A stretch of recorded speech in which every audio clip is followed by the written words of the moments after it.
Commander Jack Harrison stood at the viewport of the Artemis, Earth's first interstellar vessel, watching the swirling nebula before him. The vibrant purples and blues danced across the reinforced glass, reminding him of the aurora borealis back home. It was beautiful, serene even, but Jack couldn't shake the knot of tension in his gut. Incoming transmission from Galactic Council headquarters. "Sir?" Lieutenant Chen's voice crackled over the comm system. Jack sighed, steeling himself. "Put it through to my ready room, Lieutenant." As he made his way through the sleek corridors of the Artemis, Jack reflected on the events that had led him here. Just 5 years ago, humanity had made first contact with the Zarkonian Empire, a reptilian species that dominated this sector of the galaxy. The revelation that Earth wasn't alone in the universe had been both exhilarating and terrifying. But the initial excitement quickly gave way to harsh reality. In the grand scheme of galactic politics, Earth was seen as little more than a quaint backwater planet, barely out of its technological infancy. The Zarkonians had grudgingly allowed Earth to join the Galactic Council, but it was clear that humanity's voice carried little weight. Jack entered his ready room, a compact space dominated by a large holographic display. He activated the comm system, and the stern face of Counselor Xyrix, the Zarkonian representative, materialized before him. "Commander Harrison," Xyrix's forked tongue flicked out as he spoke, a sign of agitation. "I trust you're aware of the situation unfolding in the Proxima Centauri system?" Jack nodded, keeping his expression neutral. "We've been monitoring the anomalies, Counselor. Our scientists are still analyzing the data." Xyrix's scaled brow furrowed. "This goes beyond mere anomalies, Commander. We've lost contact with 3 Zarkonian outposts in the area. The Etherian Collective reports similar disruptions. Whatever this is, it's spreading rapidly." A chill ran down Jack's spine. He'd suspected the situation was dire, but this was worse than he'd imagined. "What are the Council's orders, sir?" "A joint task force is being assembled to investigate," Xyrix replied. "The Artemis will rendezvous with the Zarkonian battlecruiser Nexus and the Etherian research vessel Lumina at these coordinates." A stream of data flowed across Jack's display. "Understood, Counselor. We'll set course immediately." Xyrix's eyes narrowed. "Let me be clear, Harrison. The Artemis is being included as a courtesy to your species. You're to observe and report only. Leave any necessary action to those better equipped to handle it." Jack bit back a retort. This wasn't the time to argue about humanity's capabilities. "Of course, Counselor. We'll follow protocol." As the transmission ended, Jack allowed himself a moment of frustration. He slammed his fist against the wall, the dull thud echoing in the small room. How long would Earth have to prove itself before it was taken seriously? A soft chime interrupted his thoughts. "Commander," Lieutenant Chen's voice came through again. "We're receiving an encrypted transmission. Origin, Earth." Jack frowned. They weren't due for another status report for days. "Routed here, Lieutenant. Omega clearance." The holographic display flickered, and a new face appeared. Admiral Constanza, head of Earth's Defense Council. Her expression was grave. "Jack, we've been monitoring the situation. It's time to implement the Omega Protocol." Jack's eyes widened. The Omega Protocol was a contingency plan so classified that only a handful of people knew of its existence. It involved technology that, officially, Earth didn't possess. "Are you sure, Admiral? Once we reveal what we have." "We don't have a choice," Constanza cut him off. "Whatever's happening out there, it's spreading faster than we anticipated. The galactic community is about to face a threat unlike anything they've encountered before. And whether they like it or not, they're going to need us." Jack nodded, a mix of anticipation and dread coursing through him. "Understood, Admiral. What are my orders?" "Rendezvous with a task force as planned. But be ready to unveil our true capabilities when the moment is right. The fate of not just Earth, but the entire galaxy may rest on what happens next." As the transmission ended, Jack took a deep breath. He'd trained for this, prepared for this moment for years. But now that it was here, the weight of responsibility felt almost crushing. He stepped out of his ready room and made his way to the bridge. The crew looked up as he entered, sensing the shift in their commander's demeanor. "Lieutenant Chen, set course for the rendezvous point. Maximum speed," Jack ordered, "and send a message to all hands. It's time to show the galaxy what humanity is truly capable of." As the Artemis surged forward, its conventional engines masking the true power that lay dormant within, Jack couldn't help but wonder how the next few days would unfold. The galaxy was about to change forever, and humanity would be at the center of it all. Little did the Zarkonians, the Etherians, or any of the other advanced species know that Earth had been keeping secrets, big secrets, and as they approached the coordinates where they would meet the Joint Task Force, Jack knew that the time for hiding was almost over.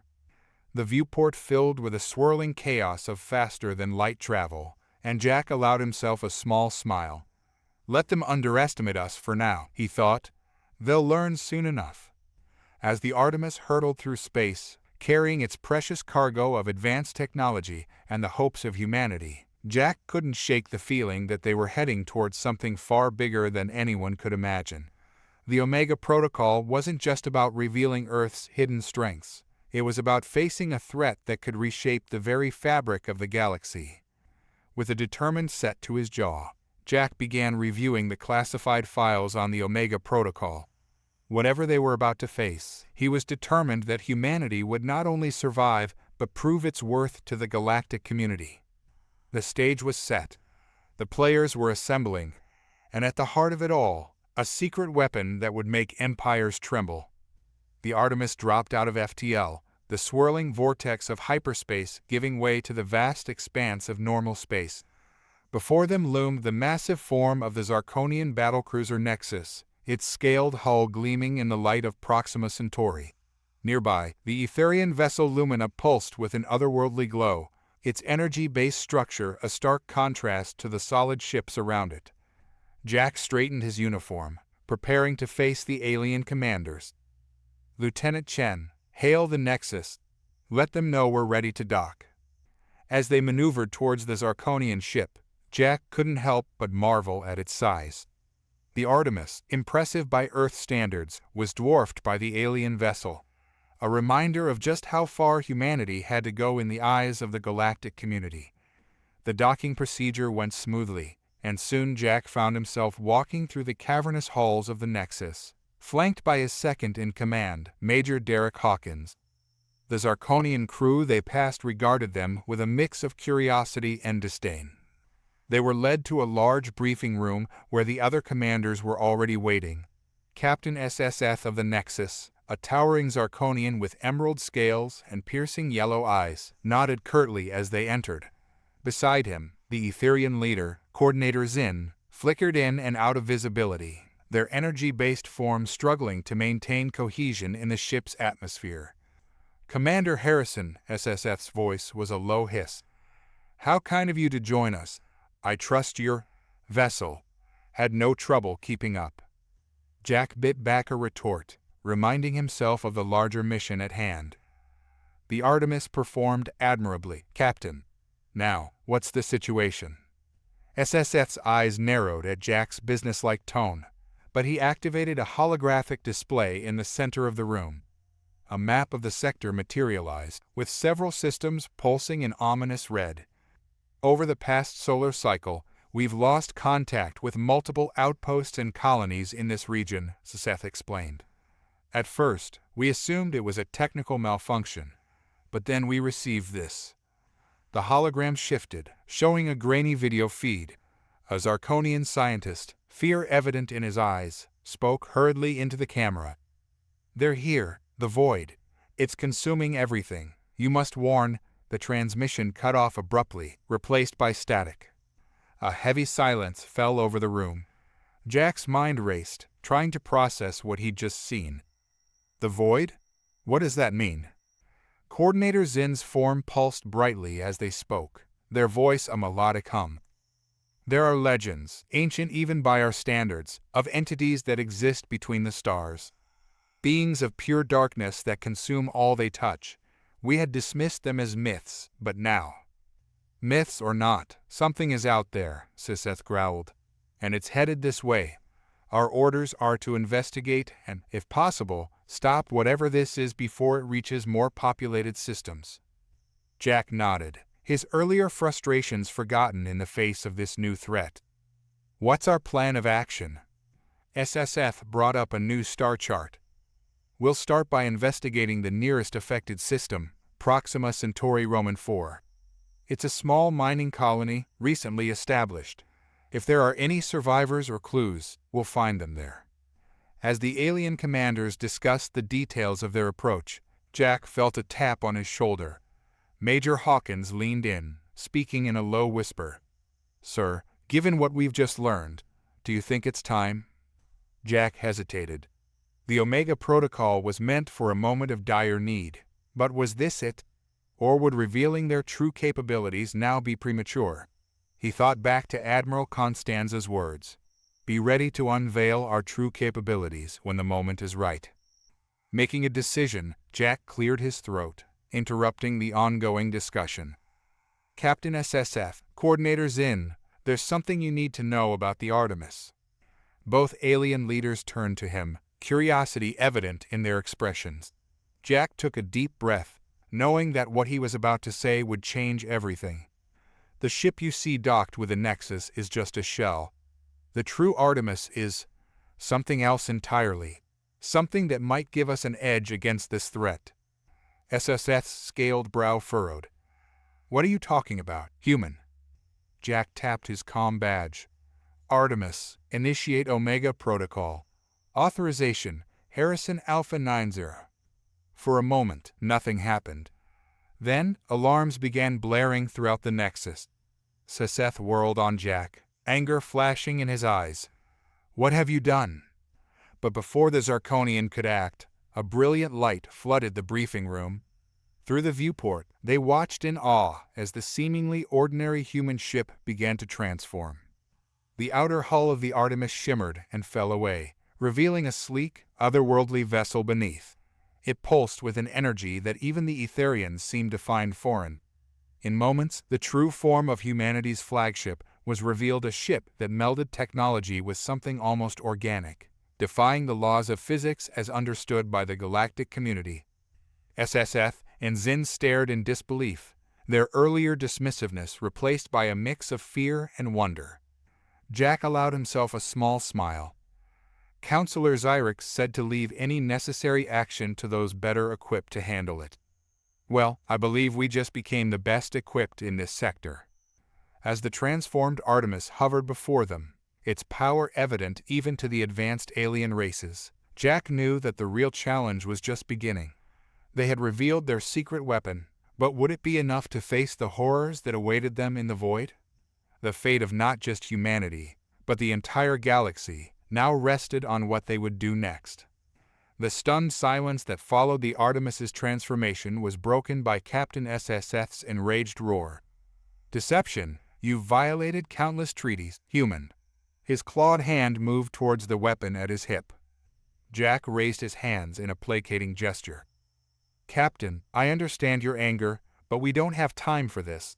That thing out there is the real enemy. We need to work together. Coordinator Zinn's form pulsed rapidly, their usually melodic voice tinged with static. The human speaks truth, Siseth. This technology, it's unlike anything in our databases. It could be our only hope against the void. SSF's eyes narrowed, but he slowly lowered his hand. Explain. Now. Jack nodded, gesturing to the view screen where the transformed Artemis hovered. What you're seeing is the culmination of centuries of secret research and development. The ship is powered by what we call the Omega Core, a fusion of advanced technology and something else. Something else? Zinn prompted, their curiosity evident. Jack hesitated, knowing how it would sound. Human consciousness. We discovered a way to tap into the latent psychic potential of our species.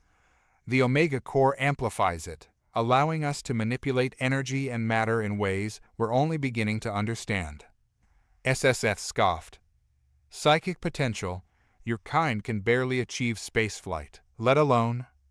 He was cut off as the Artemis suddenly blinked out of existence, reappearing on the other side of the nexus in an instant. No signs of conventional propulsion, no energy signature. It was as if the laws of physics simply didn't apply. Impossible, SSF whispered, his earlier bravado evaporating. Jack allowed himself a grim smile. That's just the beginning. The Artemis can generate shields that adapt to any form of attack, weapons that target weak points in space-time itself, and sensors that can detect disturbances light years away. Zin's form stabilized, their interest peaked. Why keep this hidden? Your people could have been leaders in the galactic community with this technology. Because it's not without risk, Jack replied, his expression darkening. The Omega Core is powerful, but it's also unpredictable. In the wrong hands, it could devastate entire star systems. We needed to perfect it, to understand it fully before revealing its existence. SSF, having regained some of his composure, growled. And you think now is the time, when we face an unknown threat that's swallowing worlds? Precisely because of that threat, Jack countered. Admiral Constanza and Earth's Defense Council believe that the void entities might be connected to the Omega technology somehow. Our sensors have picked up energy signatures similar to the cores at the edge of the affected systems. This revelation sent a ripple of unease through the room. Zin's form flickered erratically. You mean to say? This void could be of human origin? Jack shook his head. Not exactly. We think it might be an ancient version of the technology, perhaps left behind by precursors. The similarities are too strong to ignore. SSF paced the room, his tail lashing in agitation. So not only have you humans been hiding world-altering technology, but you may have inadvertently awakened an ancient force that's now threatening the galaxy. Brilliant. We don't know that for certain, Jack insisted. But the Artemis is our best chance at finding out and stopping it. A tense silence fell over the room as the alien commanders processed this information. Finally, SSF spoke, his voice a low rumble. As much as it pains me to admit it, you're right. We need every advantage we can get. But make no mistake, human. Once this crisis is over, there will be consequences for your deception. Jack nodded solemnly. I understand. But for now, we need to focus on the mission. Proxima Centauri Roman 4 awaits. As the commanders began to discuss their new strategy, incorporating the Artemis's capabilities, Jack felt a mix of relief and apprehension. They had crossed a line today, revealing humanity's greatest secret. There would be no going back. Hours later, as the joint task force prepared to depart for Proxima Centauri Roman 4, Jack stood alone in his quarters aboard the transformed Artemis. He stared at his reflection in the mirror, noting the lines of stress etched on his face. A soft chime interrupted his thoughts. Enter, he called out. The door slid open, revealing Dr. Elias Reeves, the chief scientist of the Omega Project. The older man's eyes were alight with excitement. Commander, you need to see this. We've been analyzing the data from the affected systems, and, well, it's easier if I show you. Jack followed Dr. Reeves to the science lab, where holographic displays filled the air with swirling data. What am I looking at, Doctor? Reeves manipulated the display, zooming in on a particular set of readings. This is the energy signature we detected from the void entities. And this, he brought up another display, is the output from our Omega Core. Jack's eyes widened as he saw the patterns. They were nearly identical. What does this mean? Reeves' voice was hushed, a mix of awe and fear. It means, Commander, that whatever is out there, it's using the same fundamental principles as our most advanced technology.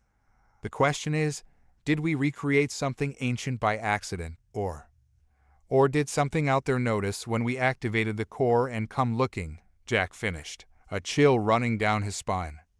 As the Artemis prepared to jump to Proxima Centauri Roman 4, Jack couldn't shake the feeling that they were on the precipice of a discovery that would reshape their understanding of not just the galaxy, but of humanity's place in it. The journey to Proxima Centauri Roman 4 was tense, each ship's crew acutely aware of the potential dangers that awaited them. Jack stood on the bridge of the Artemis, watching as the stars streaked by in the viewport. The ship's Omega core hummed with power, a constant reminder of the responsibility that now weighed on his shoulders. "Commander," Lieutenant Chen's voice broke through his reverie.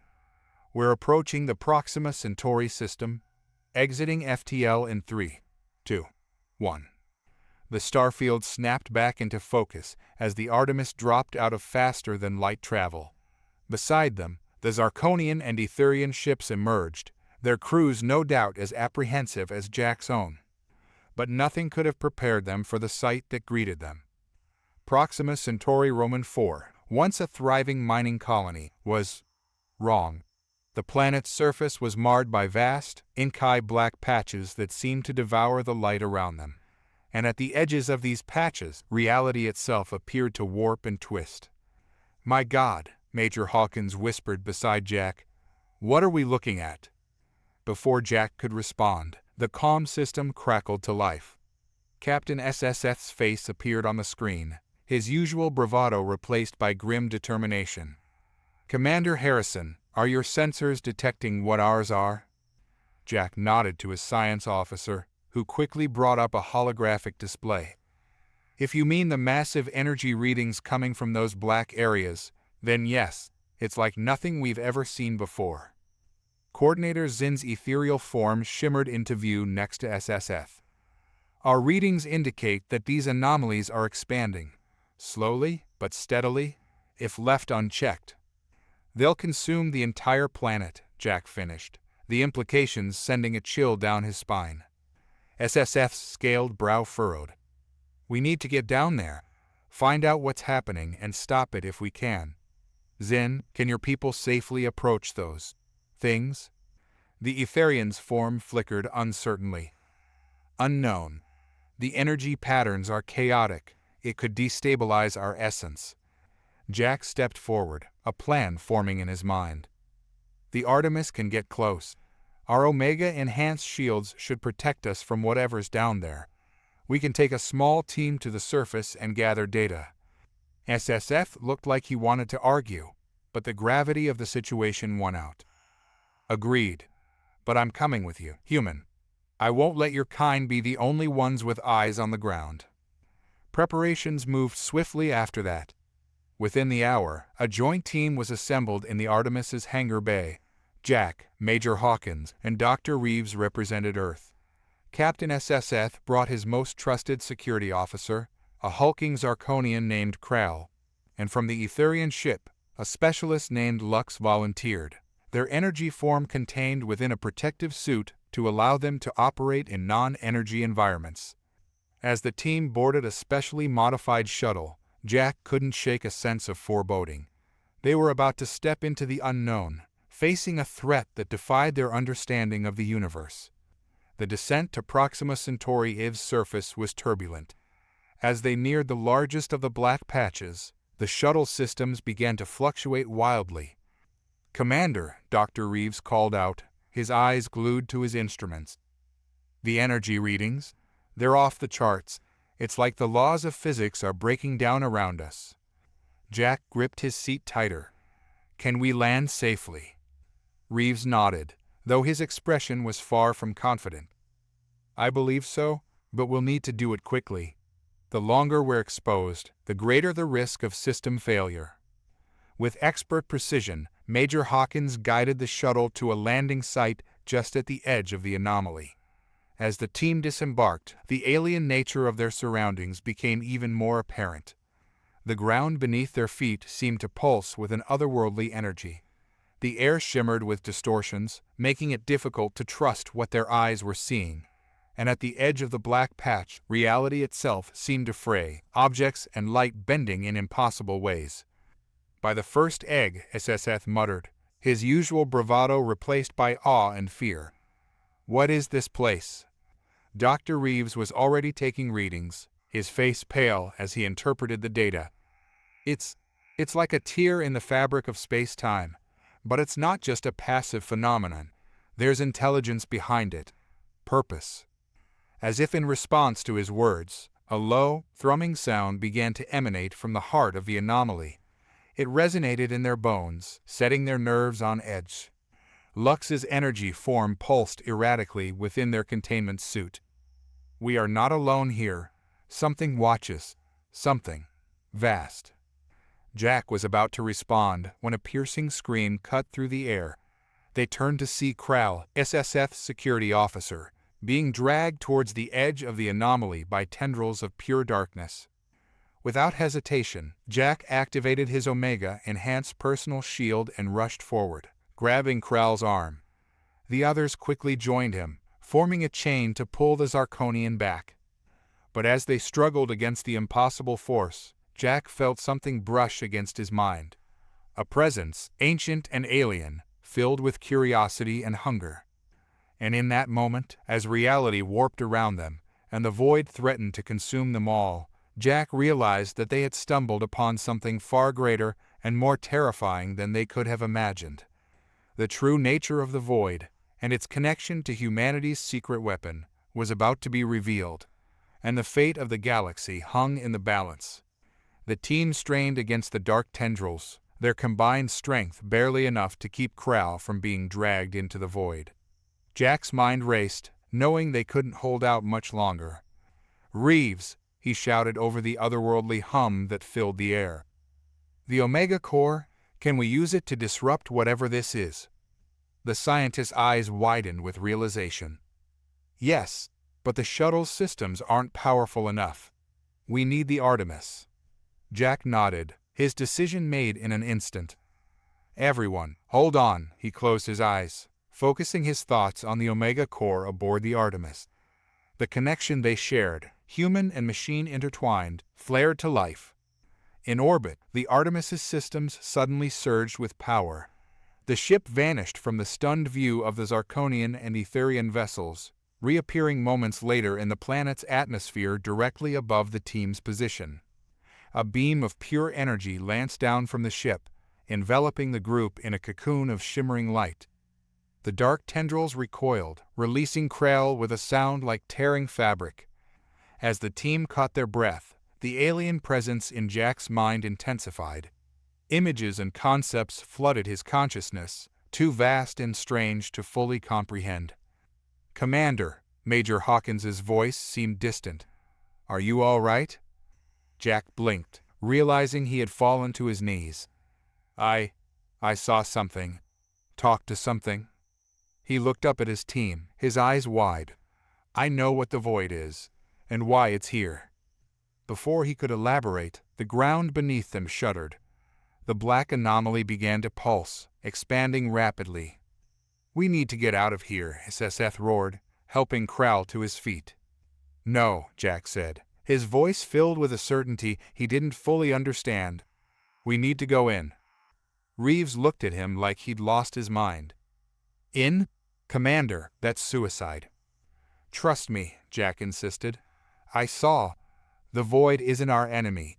It's trying to communicate." Lux's energy form pulsed with agitation.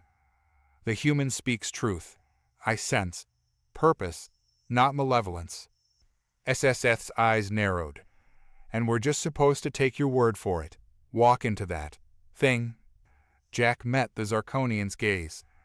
"Captain, you've seen what the Artemis can do. What humans are capable of. I'm asking you to trust us one more time." A tense moment passed before SSF grudgingly nodded. "If we die, human, I'll personally ensure your spirit never finds rest."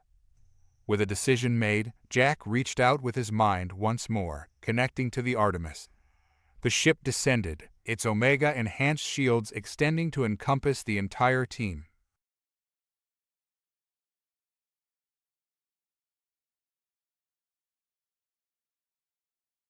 The sensation of passing through the barrier was indescribable. Reality seemed to fold in on itself, linear time becoming meaningless. Each member of the team experienced it differently. SSF saw the entire history of his species flash before his eyes, from primordial oceans to the stars. Lux felt their energy form expand, touching the edges of the universe itself. Dr. Reeves's mind was flooded with equations and theories, the fundamental laws of physics rewriting themselves. And Jack saw the truth. When the disorientation passed, they found themselves in a vast, impossible space. Streams of energy flowed around them, carrying fragments of worlds and civilizations long past. At the center of it all stood a being of pure light, its form constantly shifting and changing. When it spoke, it was directly into their minds. "At last, you have come." Jack stepped forward, somehow knowing he was meant to be the intermediary. "Who? What are you?" The being's response came not in words, but in a flood of images and emotions.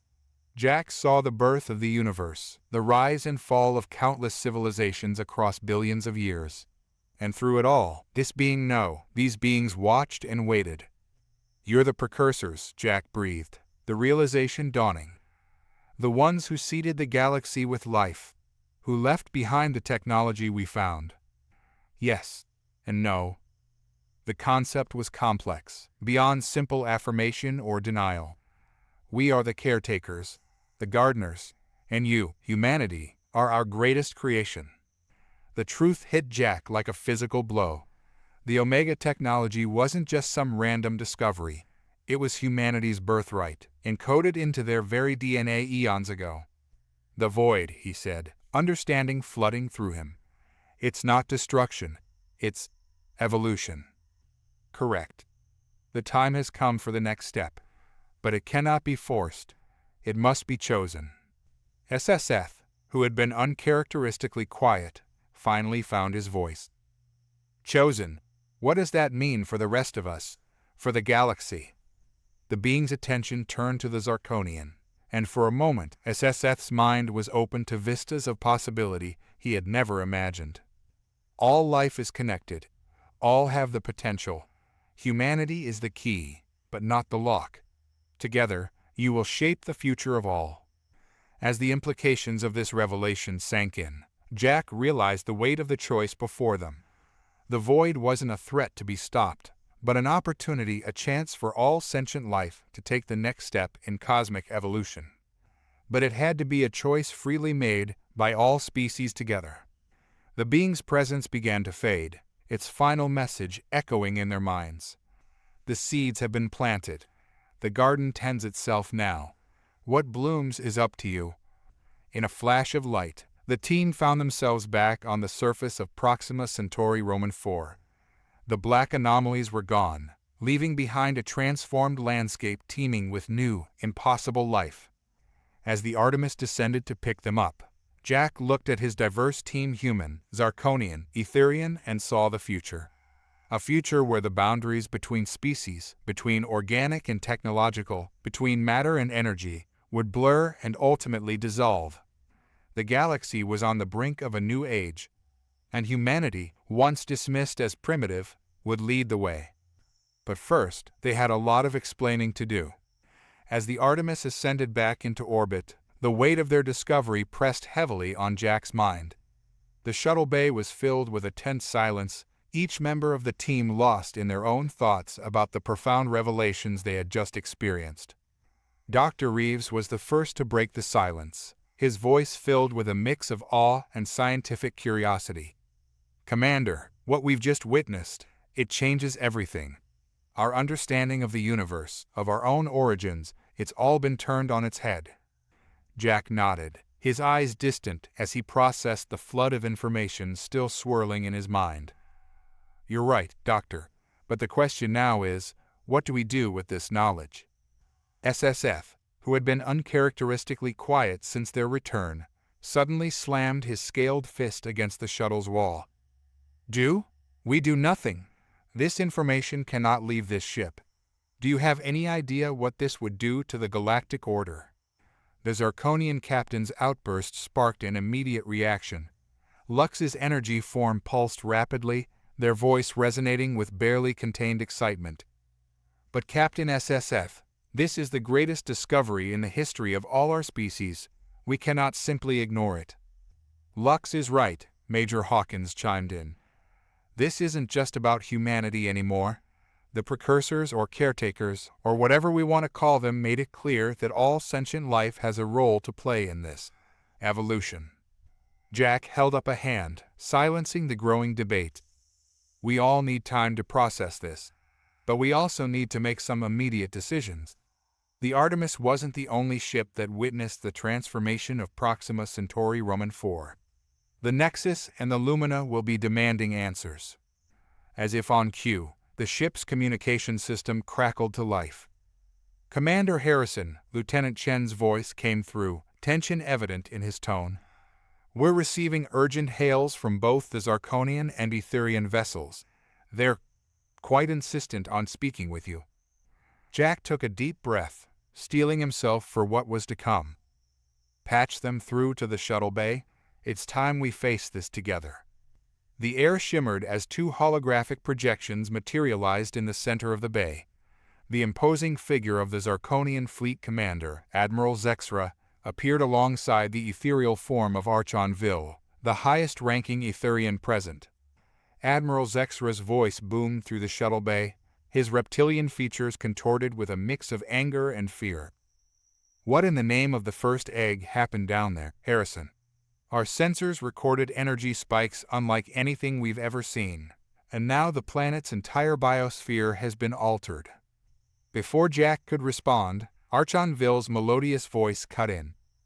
Peace, Admiral. Can you not sense the change? The very fabric of reality around Proxima Centauri Roman 4 has been elevated. This is far beyond any technology we know. Jack stepped forward, knowing that his next words would shape the future of galactic relations. Unveiled, Admiral Zexra, what we've discovered down there is, well, it's going to change everything. But before I explain, I need your word that what I'm about to tell you will remain between us until we can agree on how to proceed. Admiral Zexra's eyes narrowed. You dare dictate terms to us, human, after the deception of your Omega technology. It's not about deception anymore, Admiral, Jack said, his voice firm. It's about the survival and evolution of all sentient life in the galaxy. What we found down there concerns every species, not just humanity. A tense silence fell over the shuttle bay as the alien leaders considered Jack's words. Finally, Unveiled spoke.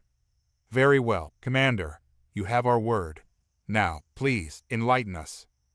Over the next hour, Jack, with input from the rest of the team, recounted their experience within the void. He explained about the precursors, the true nature of the Omega technology, and the choice that now lay before all sentient species. As he spoke, he could see the impact of his words on the alien leaders.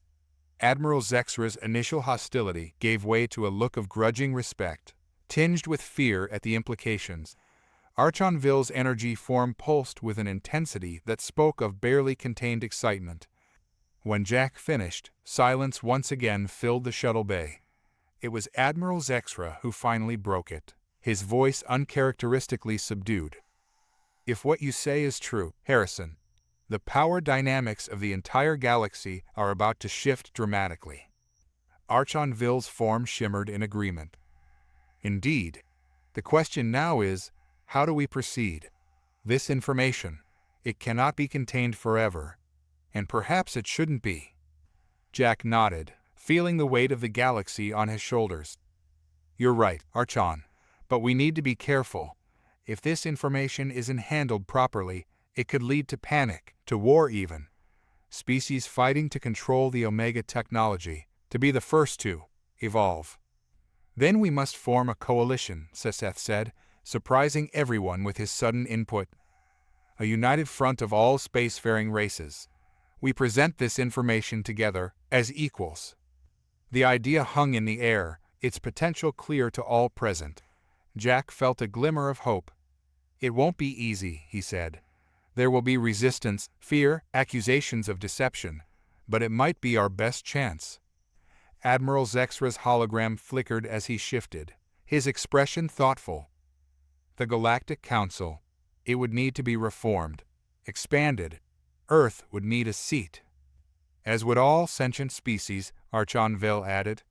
If we are to face this new age together, we must stand as equals. As the discussion continued, plans being formed and discarded, alliances being forged, Jack felt a sense of profound change. The galaxy was entering a new era, and humanity, once dismissed as primitive, would be at the forefront. But with this new role came great responsibility. The Omega technology, the knowledge of the precursors, the potential for evolution, it all had to be handled with care. The future of all sentient life hung in the balance.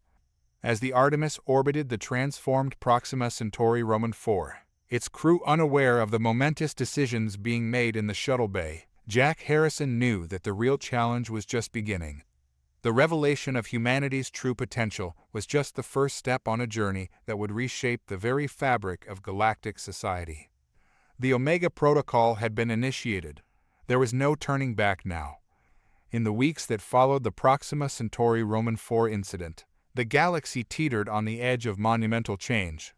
Jack found himself at the center of a diplomatic whirlwind, shuttling between Earth and various alien homeworlds as they worked to build the coalition SSF had proposed. The Artemis, now recognized as the most advanced ship in known space, became a symbol of both hope and concern for the galactic community. As they traveled, Jack couldn't help but notice the mix of awe and fear in the eyes of those they encountered. On this particular day, the Artemis was en route to Zarkon Prime, the homeworld of the Zarkonian Empire. Jack stood on the bridge, watching the swirling patterns of FTL travel, lost in thought. "Credit for your thought, Commander?" Major Hawkins asked, approaching from the tactical station. Jack offered a wry smile. "Just wondering if we're doing the right thing, Derek. Are we opening Pandora's box here?" Hawkins nodded, understanding in his eyes. "I've been thinking the same thing. But then I remember what we saw in the void. This isn't just about us anymore. It's about the future of all sentient life." Their conversation was interrupted by Lieutenant Chen's voice. "Commander, we're receiving a priority transmission from Earth. It's Admiral Constanza." Jack straightened, surprised. They weren't due to check in for another day. "Put her through to my ready room, Lieutenant." As Jack made his way off the bridge, he couldn't shake a feeling of unease. Something in Chen's voice had set him on edge. The door to his ready room slid shut behind him, and he activated the secure comm channel. Admiral Constanza's hologram flickered to life, her expression grim. "Jack, we have a situation," she said without preamble.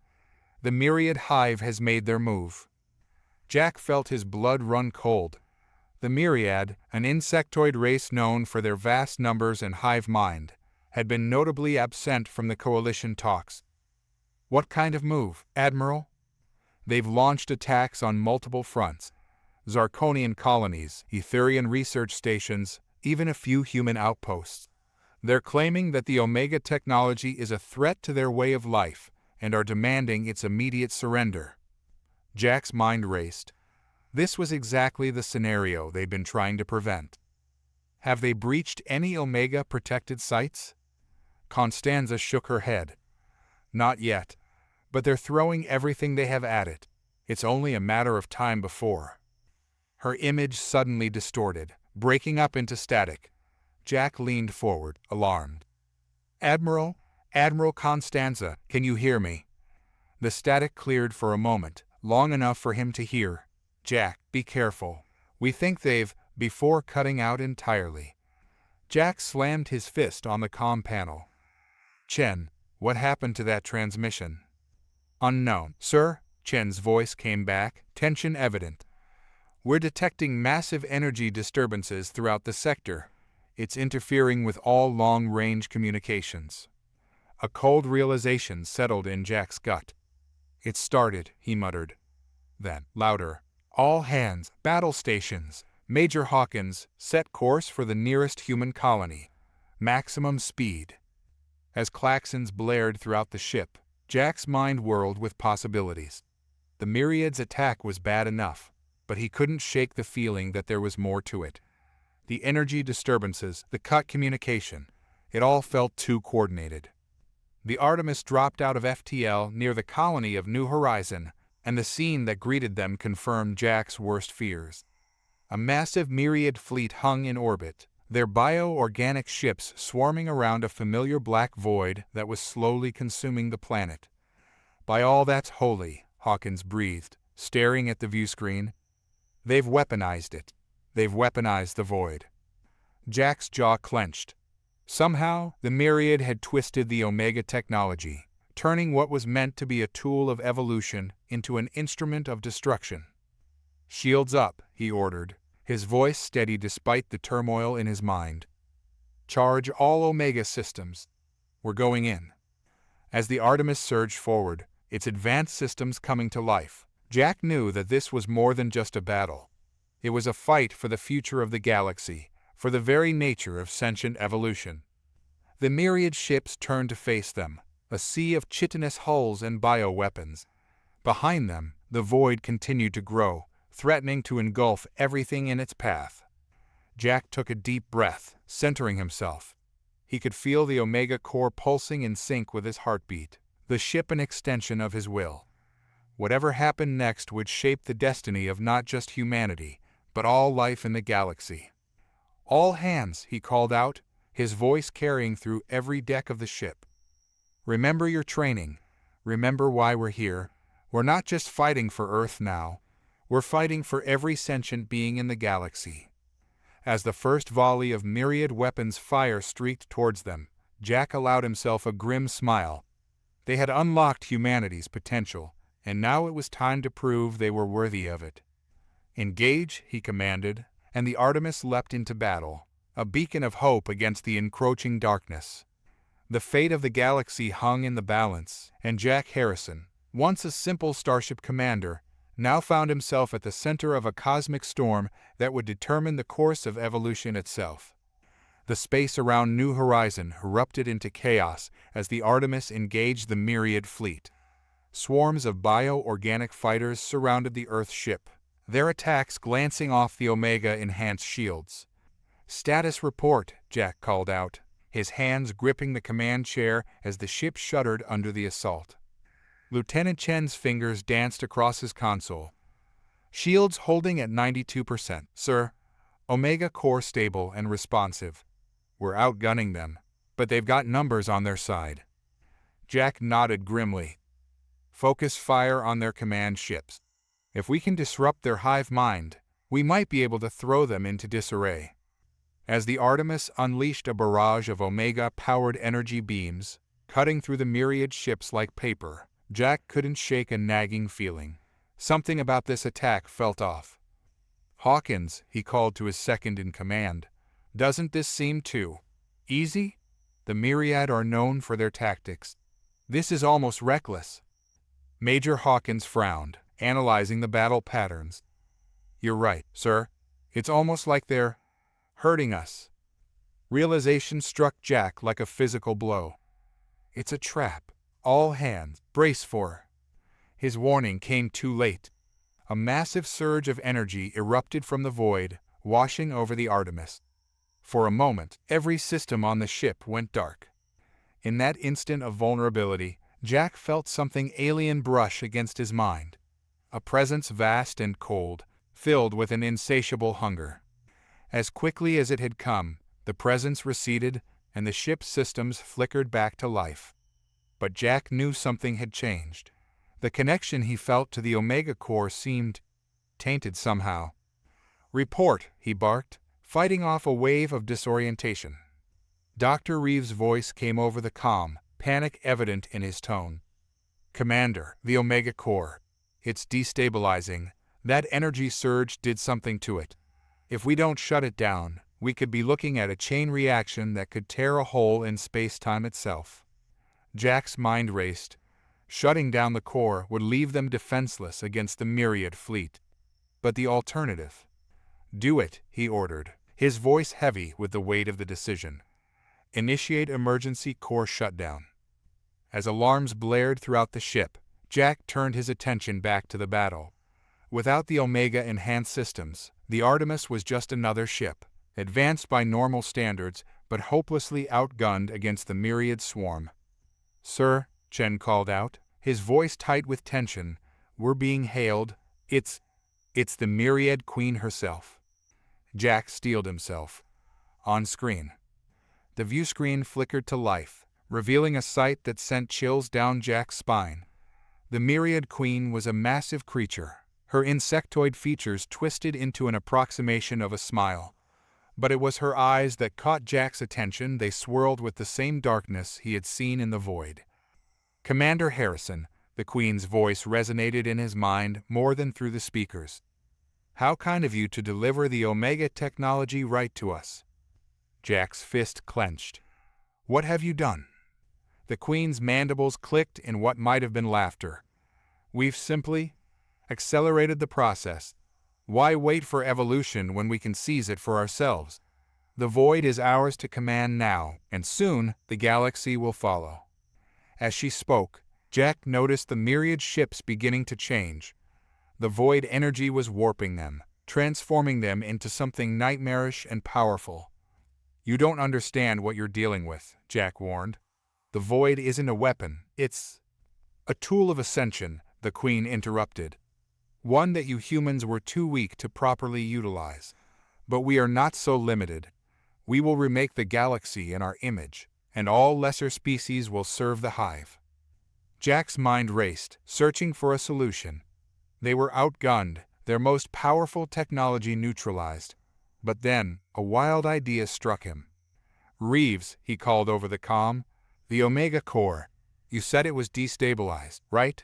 What would happen if we deliberately pushed it into overload?" There was a moment of stunned silence before the scientist replied. "It would create a localized rupture in space-time. Anything caught in it would be, well, we don't know. Destroyed? Transported? It's all theoretical." Jack nodded, a plan forming. "And if we used the ship itself to direct that rupture?" He could almost hear Reeves' eyes widening as he caught on. "We could create a controlled void event. But sir, the ship wouldn't survive. We'd be flying right into it." "Better us than the entire galaxy," Jack said grimly.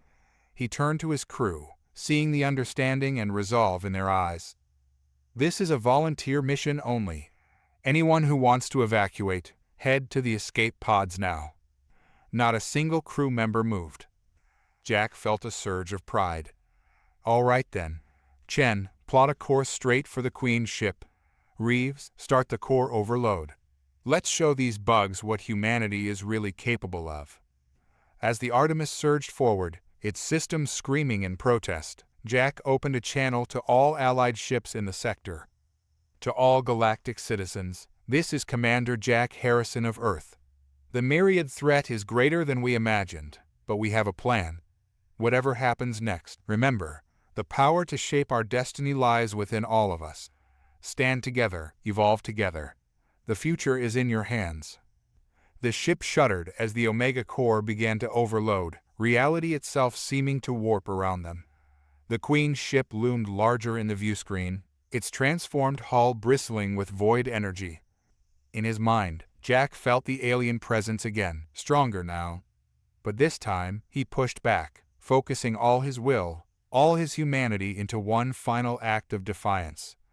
As the Artemis collided with the Queen's ship, the Omega Core reached critical mass. For a moment, the universe seemed to hold its breath. Then, in a blinding flash of light and energy, both ships vanished, taking with them the heart of the myriad fleet and the twisted void they had created. In the aftermath, as the surviving ships of all species stared in awe at the swirling anomaly left behind, a new chapter in galactic history began to unfold. The sacrifice of the Artemis and her crew would be remembered for generations to come, a testament to the potential of humanity and the power of unity in the face of cosmic threats. And somewhere, in the spaces between realities, Commander Jack Harrison and his crew found themselves on an entirely new journey, one that would challenge their understanding of existence itself, and perhaps, just perhaps, offer them a chance to truly comprehend the legacy of the precursors. The Omega Protocol had been more than just a technological breakthrough. It had been the key to unlocking the next stage of cosmic evolution, and though the cost had been high, the galaxy now stood on the brink of a new era, one filled with both peril and limitless possibility. The swirling anomaly left in the wake of the Artemis's sacrifice pulsed with otherworldly energy, a stark reminder of the battle that had just unfolded. As the remaining ships of the Allied fleet regrouped, a stunned silence fell over the communications channels. Aboard the Zarkonian battlecruiser Nexus, Captain SSF stared at the viewscreen, his scaled fingers gripping the armrest of his command chair. "By the first egg," he muttered, "they actually did it." The Etherian vessel Lumina moved closer to the anomaly, its sensors probing the phenomenon. Coordinator Zin's voice crackled over the comm. "The void energy is different now. It's stabilizing, but into what, we cannot say." As the Allied fleet watched, the anomaly began to shrink, collapsing in on itself. But instead of disappearing entirely, it coalesced into a shimmering sphere of energy about the size of a small moon. "All ships, maintain distance," SSF ordered, his tactical training kicking in. "We don't know what that thing is capable of." Suddenly, a familiar voice echoed through every ship in the fleet, seeming to come from the sphere itself. "It's all right," Jack Harrison's disembodied voice said, tinged with an otherworldly resonance. "We're still here, sort of." A collective gasp went up from the crews of the Allied ships. Seth leaned forward, his eyes wide. "Harrison? What? How?" The sphere pulsed as Jack's voice continued. "It's hard to explain. When the Artemis collided with the Myriad Queen's ship, the Omega core didn't just overload. It evolved. We're in a state of flux, existing between realities." As Jack spoke, ghostly images began to form within the sphere. The crew of the Artemis, translucent and ethereal, could be seen moving about as if on their bridge. "The Myriad Queen and her forces are here too," Jack continued. "But they're contained. We're keeping them in check, learning to control this new form of the void." Coordinator Zin's energy form pulsed rapidly. "Fascinating. You've become living conduits for the Omega energy, the next step in evolution that the precursors spoke of." "Yes," Jack confirmed, "but it's not just us. What we've learned here, what we've become, it's meant for all sentient life. The precursors left the Omega technology as a key, but the lock is within all of us." As the Allied fleet listened in awe, Jack explained how the Artemis's sacrifice had unlocked a new understanding of the void and the Omega energy. It wasn't just a tool or a weapon, but a bridge to a higher state of existence. "We can't maintain this form indefinitely," Jack said, his voice beginning to fade. "But we can use what we've learned to guide the galaxy towards its next stage of evolution. Not through force or control, but through understanding and cooperation." Captain SSF, his earlier skepticism replaced by a sense of wonder, spoke up. "What would you have us do, Harrison?" The sphere pulsed once more, and Jack's voice came through clearer. "Spread the word. Gather representatives from every sentient species. It's time for the galaxy to come together, not in fear of the unknown, but in pursuit of our shared destiny." As Jack's voice faded, the sphere began to shrink further, condensing into a small, brilliantly glowing object about the size of a fist.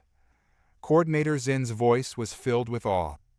"It appears to be a seed of pure Omega energy." Captain SSF nodded, understanding dawning in his reptilian eyes. "Not just a seed, a key, the key to our future." In the days and weeks that followed, news of the battle at New Horizon and the miraculous transformation of the Artemis spread throughout the galaxy. The Myriad threat had been neutralized, their twisted version of the void contained within the enigmatic sphere. As Jack had requested, representatives from every known sentient species gathered on a neutral world. There, in a grand assembly unlike anything the galaxy had ever seen, the story of the Omega Protocol, the precursors, and the true nature of the void was revealed to all. The seed of Omega energy became a symbol of this new era. Through careful study and collaboration, scientists from various species began to unravel its secrets. It wasn't a source of power to be exploited, but a catalyst for change, for growth, for evolution on a cosmic scale. Humanity, once dismissed as primitive, now stood at the forefront of this galactic renaissance. The sacrifice of the Artemis and her crew was honored across the stars, their names becoming legend. But perhaps the greatest tribute to their legacy was the formation of the Galactic Concordat, a new governing body that replaced the old, hierarchical Galactic Council. In this new order, all sentient species had an equal voice, united in their pursuit of the next stage of cosmic evolution. As the years passed and the influence of the Omega Seed spread, subtle changes began to manifest across the galaxy. Telepathic abilities became more common, the boundaries between organic and technological blurred, and the very nature of space and time seemed more malleable to those who understood the void. And somewhere, in the spaces between realities, Jack Harrison and the crew of the Artemis watched over the galaxy they had saved. Their journey was far from over, for they had become the guardians of the void, ensuring that the power of Omega would never again be twisted for destructive purposes. The Omega Protocol, once a closely guarded human secret, had become the catalyst for a new age of galactic cooperation and advancement. The future that unfolded was beyond anything any single species could have imagined, a testament to the limitless potential of life when it stands united in the face of the cosmic unknown. As new generations looked up at the stars, they did so not with fear of the void, but with anticipation of the wonders yet to be discovered. For in unlocking the secrets of the Omega Protocol, they had found not just the key to the universe, but to themselves. The journey of cosmic evolution had only just begun. 3 weeks into their journey, the UNS Phoenix dropped out of FTL on the outskirts of the Epsilon Eridani system. The bridge crew held their breath as the first images of humanity's nearest stellar neighbor filled the view screens. Admiral Kane leaned forward in his chair, eyes fixed on the display. "Report, Lieutenant Chen." Zoe's fingers danced across her console. "Sir, I'm detecting multiple planetary bodies.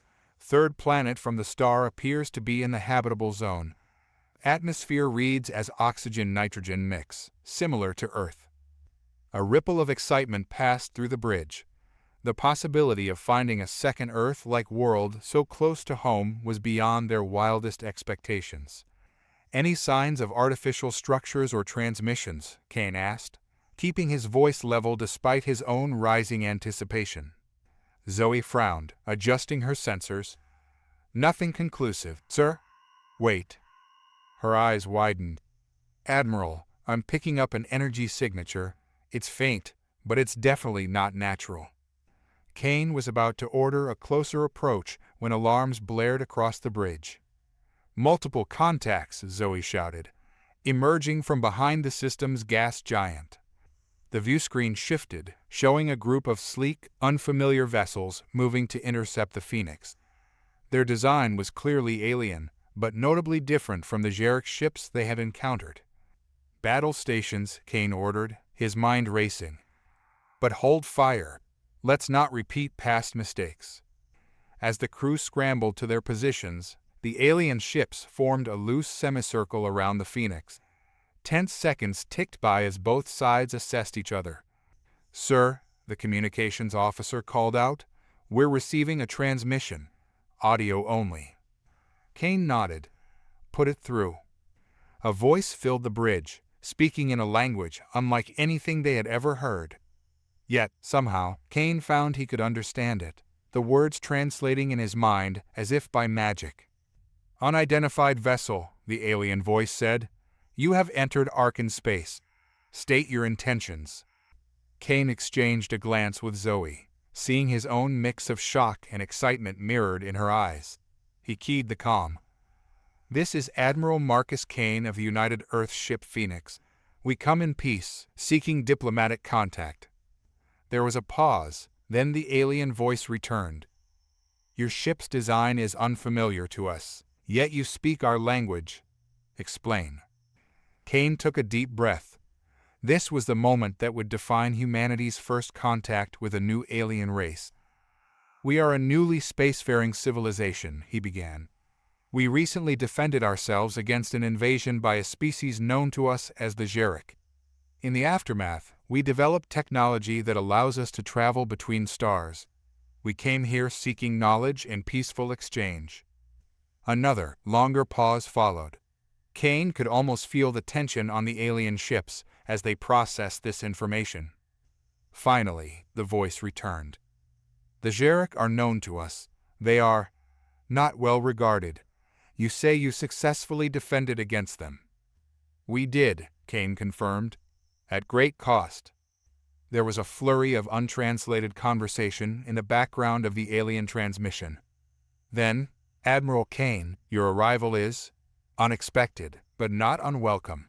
If you have truly defeated the Jarek, then perhaps we have much to discuss. We will escort you to our orbital station. There, we can speak face to face. As the transmission ended, Kane let out a breath he hadn't realized he'd been holding. He turned to his crew, seeing a mix of relief and excitement on their faces. Well, he said, a smile tugging at the corners of his mouth, it seems we've made a better first impression than the Jarek did. Helm, follow their lead. Let's go meet our new neighbors. As the Phoenix fell into formation with the Arkan ships, Kane couldn't help but feel a sense of profound optimism. They had come seeking knowledge and found potential allies. The galaxy, it seemed, was full of wonders and opportunities. The Last Stand fleet had been humanity's desperate gambit for survival. Now, the Phoenix was opening doors to a future brighter than they could have imagined. As they approached the alien station, Kane knew that this was just the beginning of humanity's grand adventure among the stars. Whatever challenges lay ahead, hostile civilizations, cosmic phenomena, or mysteries beyond their current understanding, Kane was certain of one thing: humanity would face them with the same spirit that had seen them through their darkest hour. With ingenuity, courage, and an unwavering will to explore, they would carve out their place in the vast tapestry of the cosmos. The stars, once distant and unreachable, now beckoned with endless possibilities, and humanity, led by ships like the Phoenix and crews forged in the crucible of the Jarek invasion, was ready to answer that call. As the alien station grew larger in the viewscreen, Kane straightened in his chair. All hands, he announced, his voice carrying the weight of history. Prepare for first contact. Let's show the galaxy what humanity has to offer. The future, vast and unknown, stretched out before them. And in that moment, on the bridge of the Phoenix, Admiral Marcus Kane knew that humanity's greatest adventures were just beginning. Jack Harrison sat in the captain's chair aboard the Artemis, staring into the vastness of space beyond the viewport. The swirling nebulae were calm now, their vibrant purples and blues contrasting with the chaotic events of the past few weeks. The galaxy had changed, but as Jack reflected, he wasn't sure if it had changed for the better. Earth's Omega Protocol had been unveiled, and humanity's true capabilities had shocked the Galactic Concordat. What had once been a small player in galactic politics now held the most powerful technology in known space, the Omega Core, a fusion of technology and consciousness that defied the laws of physics. But with that revelation came a price. Not all species celebrated humanity's newfound power. "Commander Harrison," a voice crackled over the ship's intercom. It was Lieutenant Chen, his second in command. "We've received another encrypted transmission from the Galactic Concordat headquarters. High priority." Jack leaned forward and sighed. "Route it to my ready room. I'll take it there." He stood up, brushing a hand through his short cropped hair, and made his way through the narrow corridors of the Artemis. As he passed crew members, they saluted him out of habit, though their faces bore signs of fatigue. The burden of being Earth's flagship, of carrying the weight of an entire planet's reputation, weighed heavily on them all. Jack reached his ready room and activated the comm system. A familiar face appeared on the holographic display: Admiral Constanza, head of Earth's Defense Council. She looked even more grim than usual. "Jack, we've got a problem," she said, not bothering with formalities. "We've had nothing but problems since the Omega Protocol was activated," Jack replied dryly, though he couldn't hide his concern. "What's going on now?" "The Null Collective," she said, leaning forward. "They've made their move." Jack felt a knot tighten in his stomach. The Null Collective, a secretive group rumored to be operating in the shadows of the Galactic Concordat, had been spreading disinformation and undermining diplomatic talks ever since Earth revealed its Omega Core technology. Jack had always suspected they would escalate, but now they were more than just a rumor. "What's their objective?" Jack asked. Constanza's expression hardened. "They want the Omega Core destroyed. They believe it will destabilize the galaxy, that humanity's use of it will lead to chaos. And Jack, they've infiltrated the Concordat." Jack sat down heavily. This was worse than he'd thought. "How deep does it go?" "We don't know yet, but we have strong indications that high-ranking officials from at least 3 species are involved," Constanza said. "They're sabotaging negotiations, stoking fear about the Omega Core. If they succeed, Earth could find itself isolated, with every major power in the galaxy against us." Jack rubbed his temples, trying to process the implications. The Galactic Concordat was already a fragile alliance of species, each with their own agendas. If the Null Collective managed to fracture it further, war could be inevitable and Earth would be at the center of it. "What's the plan?" Jack asked. Constanza leaned back slightly. "We're working on identifying the key players in the collective. In the meantime, we need you to keep a low profile and avoid any unnecessary confrontations. The last thing we need is for the Artemis to be seen as a threat." Jack nodded. "Understood. But what about the anomalies?" Constanza's expression darkened. "They're getting worse. More systems are reporting distortions in space-time. We believe it's related to the Omega Core's activation, but we haven't confirmed that yet." Jack felt a chill run down his spine. The Echo's strange, ethereal beings that had appeared across the galaxy seemed to be drawn to the energy signatures of the Omega Core. Their presence was still a mystery, but they were growing more frequent, and with them came dangerous space-time distortions that threatened entire systems. "We're trying to get ahead of it," Constanza continued. "But it's hard to know what we're dealing with. The Echoes seem curious, but there's no telling how they'll react if the Null Collective tries to destroy the core." "If they try," Jack said firmly, "we won't let it come to that." The Admiral gave him a grim smile. "I knew I could count on you, Jack. Keep the Artemis out of trouble, but stay ready. We may need you sooner than you think." The transmission ended, leaving Jack alone with his thoughts. He leaned back in his chair, staring at the holographic display of the galaxy that floated above his desk. Trouble was brewing, and they were running out of time to stop it. Suddenly, the door to his ready room chimed, and Lieutenant Chen entered, her expression as serious as ever. "Commander, we've received a message from the Galactic Concordat's High Chancellor's office. They want you to attend an emergency summit." Jack raised an eyebrow. "An emergency summit? Did they say what it's about?" Chen shook her head. "No specifics, but the tone was urgent. It's set for tomorrow on Thexus Prime, neutral territory." Jack sighed. "Of course. Can't have a quiet day in space." Chen smirked, but her expression quickly returned to concern. "Do you think it's related to the Null Collective?" "I'd bet on it," Jack said, standing. "Prep the Artemis for departure. We're headed to Thexus Prime." As Chen left the room, Jack glanced at the star chart again. Thexus Prime was a hub for interspecies diplomacy neutral ground in an increasingly divided galaxy. But if the Null Collective had infiltrated the Concordat, nowhere was truly safe. As Jack stepped back onto the bridge, the tension among the crew was palpable. They all knew the stakes. The Echoes, the space-time anomalies, and the growing threat of the Null Collective made every decision feel like walking a tightrope. "Set a course for Thexus Prime," Jack ordered, taking his seat. "Maximum speed." The stars outside the viewport stretched into lines as the Artemis entered faster than light travel. Jack stared out into the void, wondering what awaited them at the summit. Diplomacy had always been a delicate balance, but now it felt more like a ticking time bomb. The wrong move, the wrong word, and the fragile peace they had fought so hard to maintain could shatter. As the Artemis hurtled through space, Jack's mind drifted to the Omega Core, hidden deep within the ship.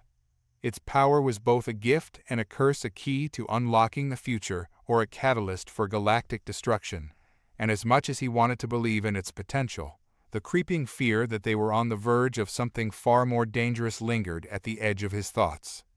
The next morning, the Artemis dropped out of faster-than-light travel in orbit around Thexus Prime. The planet's sprawling cities, glittering under its twin suns, stretched across the surface like a beacon of civilization in an otherwise unforgiving galaxy. Jack stood at the viewport, watching as they descended toward the planet's diplomatic sector. "Lieutenant Chen, take us in," Jack ordered, his voice calm but carrying the weight of the mission ahead. The landing procedure was smooth, but Jack's instincts told him that nothing else about this summit would be. As they docked and the airlock hissed open, Jack and his team stepped out onto the bustling diplomatic station, a blend of towering alien architecture and sleek human design. Waiting for them was Ambassador Melora, Earth's representative to the Galactic Concordat. She gave Jack a tense nod as she approached. "Commander, good to see you. Things are tense," she said in a low voice. "I figured as much," Jack replied. "What's the situation?" Melora glanced around before speaking. "The Null Collective's influence is worse than we thought. Several high-ranking officials are pushing for a vote to condemn Earth's use of the Omega Core. If they succeed, the Concordat will formally turn against us." Jack's jaw clenched. "Who's leading the charge?" "A coalition of species from the outer systems, mostly," Melora said. "But there's more. We believe the Null Collective has agents here, at the summit." Jack's mind raced. They were walking into the lion's den. But they had no choice. If the Concordat turned against Earth, they would be facing a united galaxy in opposition. "Let's go," Jack said, his voice firm. "We need to get ahead of this." As they made their way into the towering halls of the summit, Jack couldn't shake the feeling that the Null Collective was watching, waiting for its moment to strike. And as the doors to the council chamber opened, he knew that moment was fast approaching. The council chamber of Thexus Prime was a grand, imposing space, with vast pillars of luminescent stone arching toward a ceiling that shimmered like a starlit sky. It was designed to inspire awe, to remind those who entered of the weight of the decisions made within its walls. But as Jack Harrison stepped inside, all he felt was tension, thick in the air and heavy with suspicion. Around the circular chamber, representatives from dozens of species filled their designated seats, their faces set in expressions ranging from concern to outright hostility. At the far end of the room, the High Chancellor of the Galactic Concordat, Javrin, stood, his silver skin gleaming under the artificial lights, his eyes a deep, shifting violet fixed on Jack the moment he entered. Jack's steps echoed as he approached the center of the room, where an ornate platform awaited him. Ambassador Melora walked beside him, her face betraying no emotion, though Jack could feel her unease. "I'll do the talking," Melora whispered as they reached the platform. "Your presence is enough of a statement for now." Jack nodded, but kept his eyes moving, scanning the chamber for anything unusual. His gut told him that something was wrong, that the Null Collective wouldn't miss an opportunity like this to strike. But so far, there were no obvious signs of sabotage, just the growing sense of distrust directed at him and his crew. Ambassador Melora, Commander Harrison, High Chancellor Javrin greeted them with a calm, measured voice. "We are gathered today to discuss the implications of the recent activation of the Omega Core by humanity. The impact of such an event reaches far beyond your planet and affects the stability of the entire galaxy. You will have an opportunity to present your position before the Council."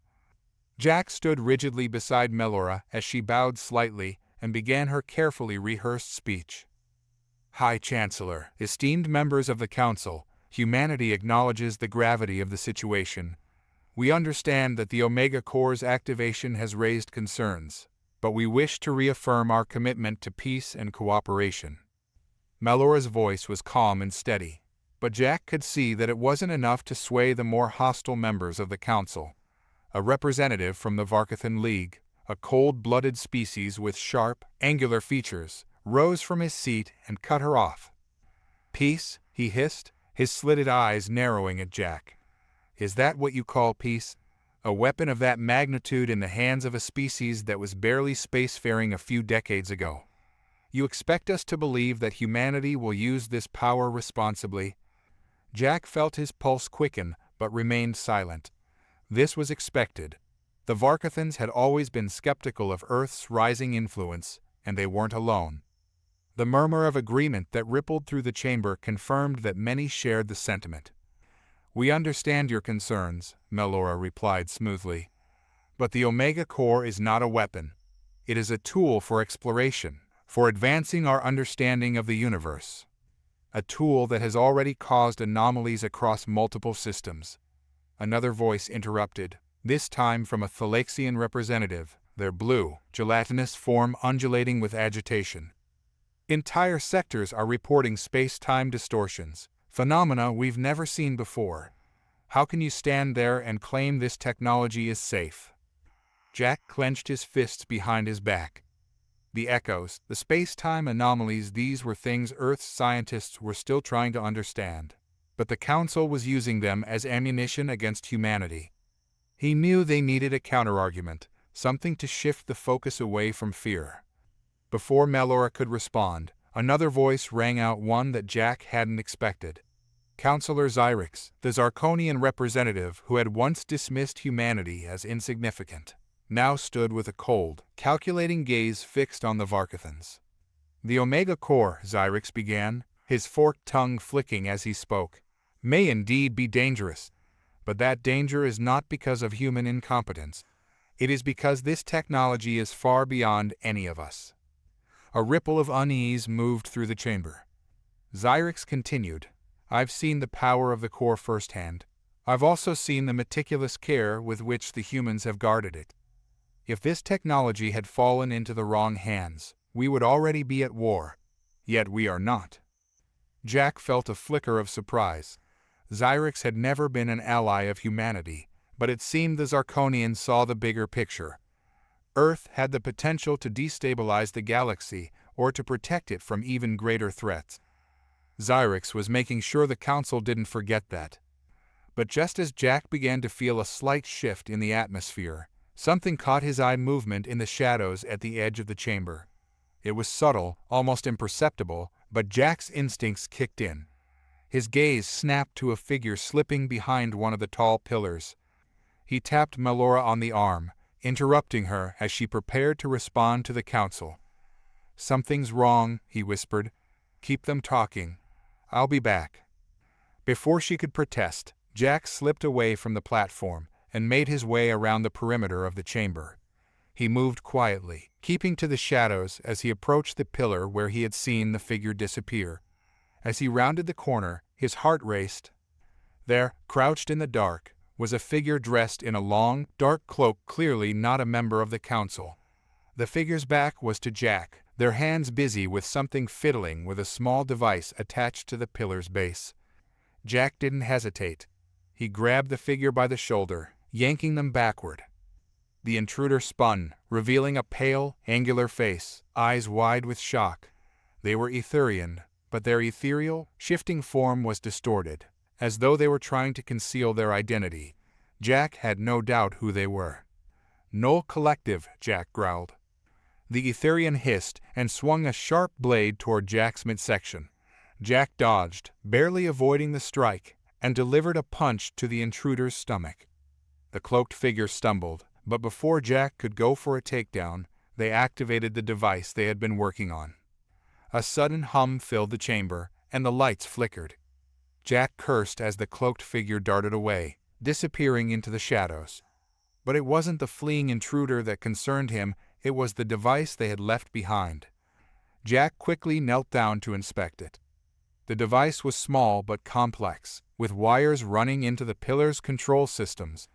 A holographic interface flickered to life, showing a countdown. 30 seconds. Jack's mind raced. This wasn't just sabotage, it was an attack. Whatever the device was set to do, it would go off in less than a minute, and in a room full of high-ranking officials from across the galaxy. Without hesitation, Jack tapped his comms. "Chen, I need you in the council chamber, now. We've got a bomb." He didn't wait for a response. His fingers moved swiftly over the device's interface, trying to decipher its function. The Null Collective had planted this, and if it was meant to disrupt the summit, it would do far more damage than just a political blow. Jack wasn't sure if the device was an explosive or something more insidious, but he wasn't willing to take any chances. Come on, he muttered, pulling a small tool from his belt and prying open a panel on the device. Wires. Too many wires, and not enough time. 20 seconds. The hum grew louder, and Jack felt the hairs on his arms stand on end. Whatever this device was, it was linked to something more than just an explosion. He could feel the distortion in the air, the way space itself seemed to ripple around the pillar. Suddenly, Lieutenant Chen's voice crackled over the comms. "Commander, I'm in the chamber. What do you need?" "Deactivate the power grid for the chamber," Jack ordered, his voice sharp. "Now." There was a brief pause, then Chen replied, "Shutting down the grid in 3, 2, 1. The lights went out, plunging the chamber into darkness. Jack felt the surge of energy around him fade, and the countdown on the device stopped just before hitting 0. He let out a breath of relief. But the crisis was far from over. "Lights back on," Jack said into his comm, standing up from the now inactive device. The chamber was silent, the murmurs of confusion growing louder as the lights flickered back to life. Melora was still at the platform, her face a mask of composure, but Jack could see the questions in her eyes. The council members, however, were no longer interested in diplomacy. They were on their feet, shouting in panic and outrage. "What happened?" Javerin demanded, his voice cutting through the chaos. Jack stepped forward, addressing the entire chamber. "There was an attempt to sabotage this summit. A member of the Null Collective planted a device in this very room. If it hadn't been stopped, we wouldn't be standing here." The chamber erupted in shocked gasps and angry accusations, but Jack remained calm. "This is what we're up against. The Null Collective doesn't want peace. They want to tear us apart, and they're using fear to do it." Javerin's violet eyes narrowed. "You have proof of this?" "I just stopped the device from going off," Jack said coldly. "I think that's proof enough." As the murmurs continued, Jack knew one thing for certain: whatever the Null Collective's next move was, it wouldn't stop here. The diplomatic summit was over before it had truly begun. The attempt on the council chamber had plunged the Galactic Concordat into a state of near panic. Representatives were already leaving the summit, their trust in one another shattered. Jack stood with Ambassador Melora at the edge of the massive docking bay on Thexus Prime, watching as alien ships ascended into the sky, their shimmering hulls vanishing into the depths of space. "We needed this summit to calm things down," Melora muttered.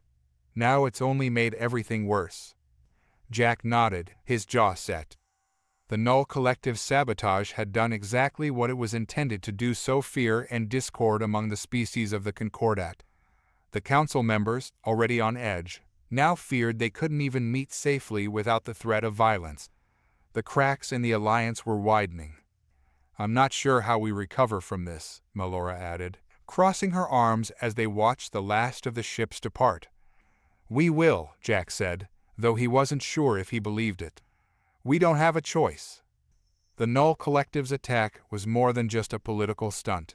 It was a direct challenge to the entire galactic order, and the fact that they had infiltrated the summit so easily was a sign that their influence ran deeper than anyone had anticipated. Now it was Jack's responsibility to find out just how deep it went. "Commander Harrison," a voice called out behind them. Jack turned to see Lieutenant Chen jogging toward him, her face grim. "You need to see this." "What is it?" Jack asked as they followed Chen back to the Artemis.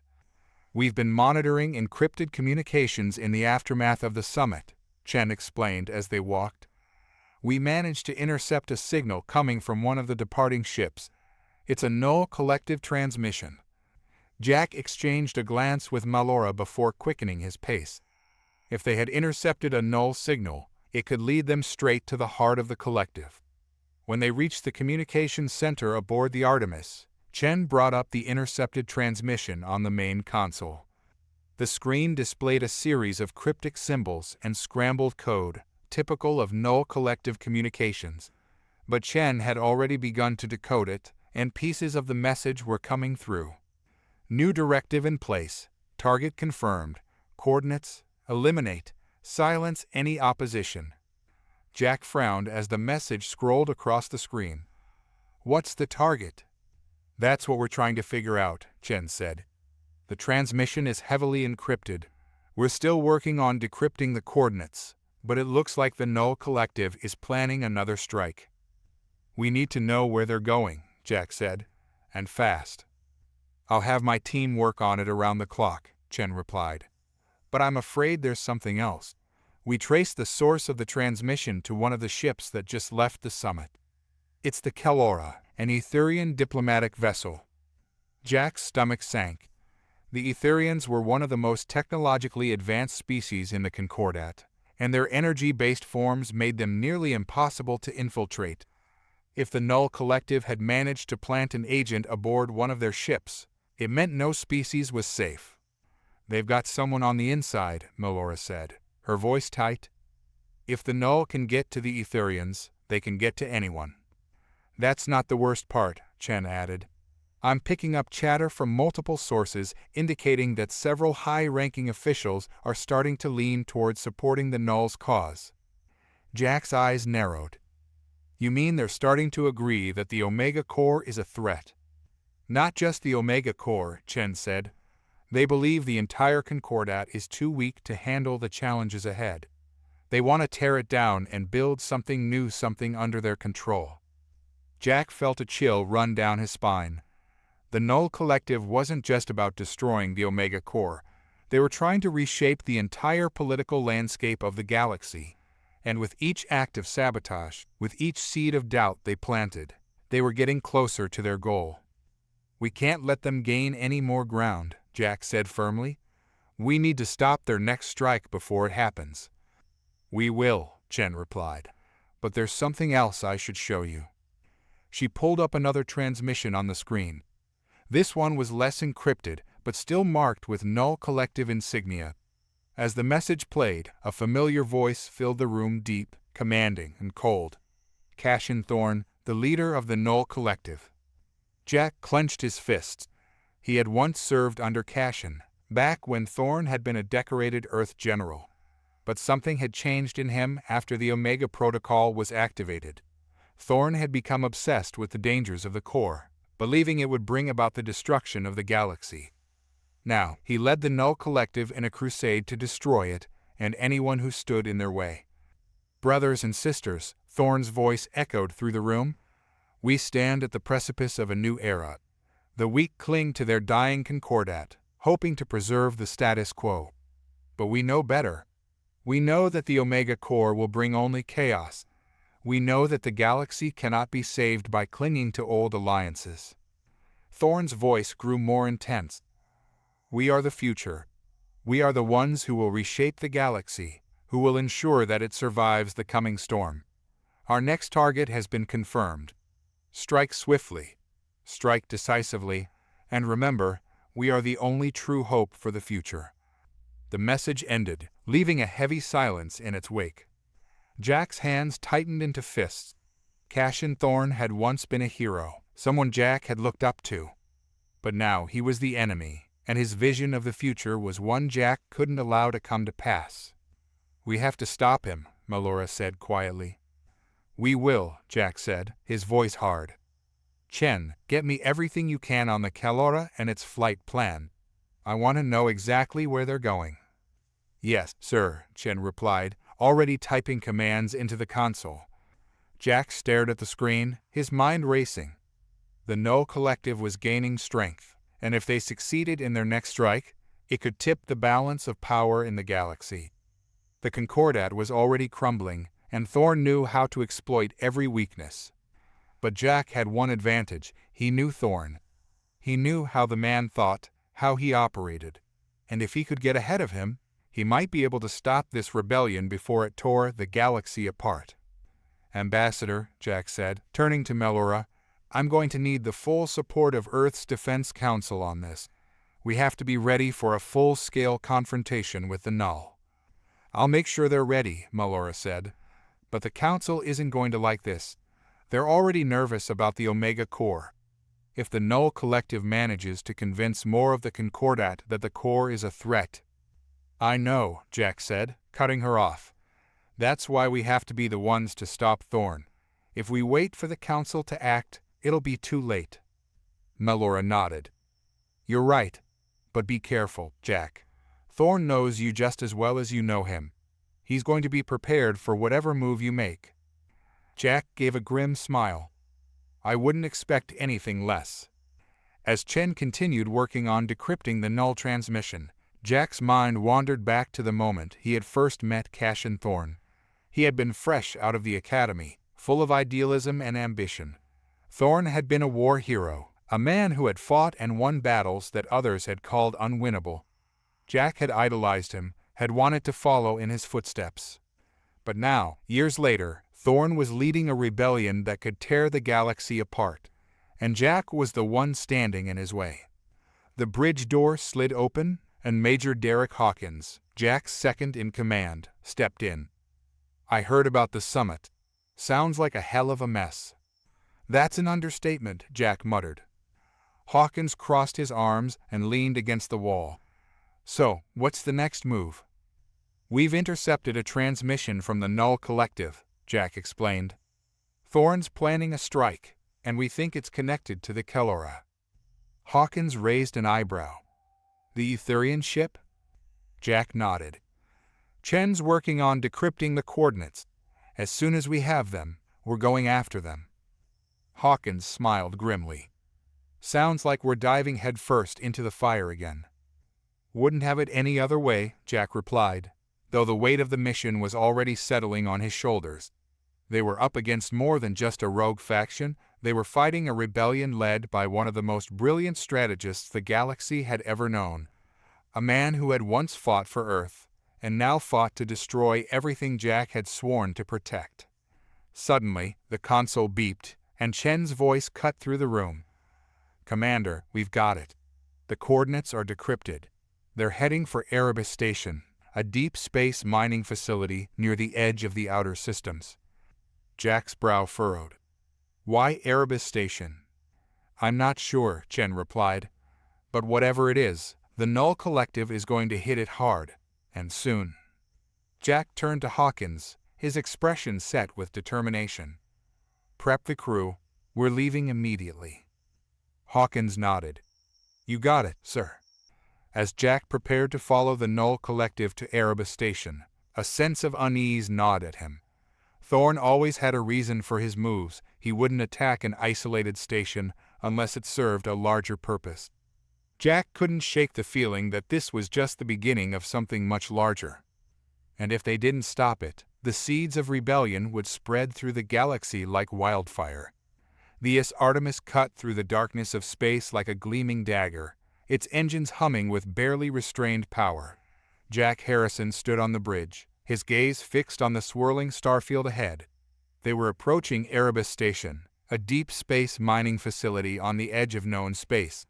The station floated in the void, far from any major trade routes or inhabited worlds, a lonely outpost in the cold reaches of the galaxy. Eta to Erebus Station? Jack asked, glancing toward Lieutenant Chen.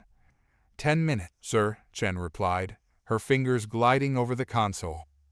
No signs of any hostile ships on long-range sensors, but we're picking up some unusual energy signatures near the station. Jack frowned. Unusual how? They're similar to the Omega Core readings we've seen before, Chen said, her brow furrowed. But they're different, fainter, like something is mimicking the Omega energy, but not quite matching its frequency. Jack's unease deepened. The echoes. He had seen these strange beings before, but their true nature remained a mystery. They appeared wherever the Omega Core's energy was strongest, like moths drawn to a flame. But their intentions, whether they were allies, enemies, or something else entirely, were unknown. Commander, we're being hailed by Erebus Station, Major Hawkins said from the communications console. It's the station chief. Put them through, Jack ordered. The view screen flickered, and the tired, grizzled face of Chief Engineer Orlin appeared. His eyes were bloodshot, and the flickering lights in the background of the transmission suggested that Erebus Station was not in the best condition. "It's Artemis," Orlin said, his voice strained. "What the hell are you doing out here?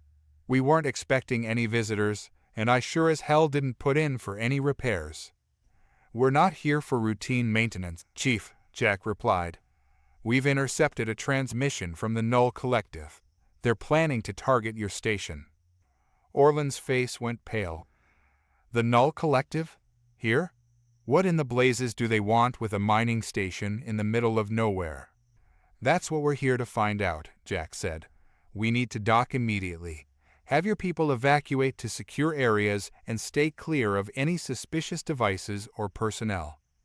Orlin nodded, wiping sweat from his brow. "Understood. We've been having some strange power fluctuations lately, but I thought it was just the old reactor acting up. I'll have the crew on lockdown by the time you dock." The transmission ended, and Jack turned to the rest of the bridge crew. "Hawkins, you're leading the away team. I want a full sweep of the station. If the Null Collective planted anything here, we need to find it before it goes off." Hawkins nodded, already rising to prepare. "Any chance we'll get some help from the locals?" "Don't count on it," Jack said. "Orlin's got his hands full just keeping that station running. You'll be on your own." As Hawkins left the bridge, Jack turned his attention back to the viewscreen. Erebus Station loomed larger now, its skeletal framework and massive mining arms jutting out into space like the bones of some long-dead creature. The station had been constructed to harvest rare minerals from the asteroid field that surrounded it, but now it stood as a potential battleground. "Commander," Chen said, her voice tense. "Those energy signatures I mentioned earlier, they're getting stronger, and they're moving." Jack felt a chill run down his spine. "Moving where?" "Toward the station," Chen replied. "I can't tell if they're ships or something else, but they're definitely not coming from Erebus." Jack's mind raced. The echoes. They had to be connected to the strange energy signatures. But what were they doing here? Were they drawn to the Omega energy like before, or was there something more at play? "Keep me updated," Jack said, trying to push down the growing sense of unease. As the Artemis closed in on Erebus Station, the docking procedure went smoothly, though the station itself seemed to creak and groan under the pressure. Once the ship was secure, Jack, Hawkins, and a small team of Marines disembarked into the dimly lit corridors of the station. The air smelled stale, and the lights flickered sporadically, casting eerie shadows on the rusted metal walls. "This place is falling apart," Hawkins muttered as they moved deeper into the station. Jack nodded. "Orlin's been running this place on a shoestring budget for years. It's a miracle it hasn't collapsed yet." They passed a few station workers along the way, each of them hurrying to lock down areas as instructed. Their faces were drawn with exhaustion and worry, and Jack could tell they knew something was wrong. The Null Collective's reputation preceded them, even out here. "Chen, anything on sensors?" Jack asked into his comm as they reached a central junction. "Still picking up those energy signatures," Chen replied from the Artemis. "They're close now, just outside the station. But I'm getting something else." Jack's gut tightened. "What is it?" "Anomaly detected," Chen said. It's not a ship. I think it's one of the echoes." Before Jack could respond, the lights in the station flickered violently, and a low, resonating hum filled the air. The sound was unlike anything Jack had ever heard, a deep, otherworldly vibration that seemed to come from everywhere and nowhere at once. "What the hell is that?" Hawkins asked, his hand instinctively moving to his weapon. "Chen, report," Jack said sharply. "I don't know," Chen said, her voice strained. "The energy signatures, they're overlapping. Something's happening outside the station, but I can't get a clear reading. It's like reality itself is distorting." Jack's eyes narrowed. The echoes. Whatever they were here, and they were doing something to the station. "We need to get to the reactor," Jack said. "If the Null Collective planted anything, that's where they'll hit." The team moved quickly through the twisting corridors, their footsteps echoing off the metal walls. As they neared the reactor core, the strange hum grew louder, and the air itself seemed to shimmer, as if the station were on the verge of collapsing into itself. "Commander, you're not going to believe this," Chen's voice crackled through the comm. "There's a breach a tear forming just outside the station. I don't even know how to describe it." "A tear?" Jack repeated, his mind racing. "It's like a rip in space-time," Chen said, her voice tinged with awe and fear. "And something's coming through." Jack's heart pounded in his chest. "Echoes." "I think so," Chen replied, "but they're not like the ones we've seen before. These are larger, more defined, and they're heading straight for the reactor." Jack cursed under his breath. The echoes were making their move, and the Null Collective's plan was about to come to fruition. Whatever they had planted in the reactor was likely tied to the tear in space-time. If it went off, the consequences could be catastrophic. "We need to move faster," Jack said, breaking into a run. They reached the reactor core just as a deep, pulsating light filled the room. The reactor's central chamber was bathed in an eerie glow, and Jack's eyes widened as he saw what awaited them. Hovering in the air above the reactor was a massive, translucent figure in Echo, but unlike any they had encountered before. This one was far more solid, its form rippling with energy that seemed to distort the space around it. Its body pulsed in sync with the reactor, as if it were feeding off the station's power. "What the hell is that?" Hawkins whispered, staring up at the massive being. Jack's mind raced. The Echo was tethered to the reactor, and the tear Chen had detected was expanding, growing larger with each pulse of the reactor's energy. It wasn't just a random anomaly, it was a deliberate manipulation of space-time, and the Echo was at the center of it. "Chen," Jack said into his comm, "can we shut down the reactor remotely?" "I'm trying," Chen replied, "but the reactor systems aren't responding. The Echo must be interfering with the controls." Jack clenched his jaw. They couldn't let the Echo continue feeding off the reactor's energy, but they couldn't just shoot it down either. Not without knowing what kind of reaction it would trigger. "We'll have to do it manually," Jack said, nodding to Hawkins. They approached the reactor cautiously, trying to avoid getting too close to the pulsing form of the Echo. Jack could feel the pressure building in the air, as if the fabric of reality itself was being stretched thin. Suddenly, the Echo's form flickered, and a sharp, piercing sound filled the room. Jack staggered back, clutching his head as the sound vibrated through his skull. "What's happening?" Hawkins shouted, his voice barely audible over the noise. "It's communicating," Jack realized, his voice strained. "It's trying to tell us something." The Echo's form flickered again, and this time Jack saw flashes of images, brief, fragmented visions that flickered in and out of his mind. He saw the Omega Core, glowing with power. He saw the Echoes, swarming around it. He saw a void, a deep, endless chasm of darkness. And then, as quickly as it had begun, the images stopped. The Echo's form solidified once more, and the pulsing light from the reactor grew brighter. "It's draining the reactor," Jack said, his heart pounding. "If we don't stop it, the tear will expand. It'll destroy the entire station and maybe more." Hawkins nodded, his face set with determination. "Let's do this." They moved toward the reactor controls, but before they could reach them, a deafening roar filled the room.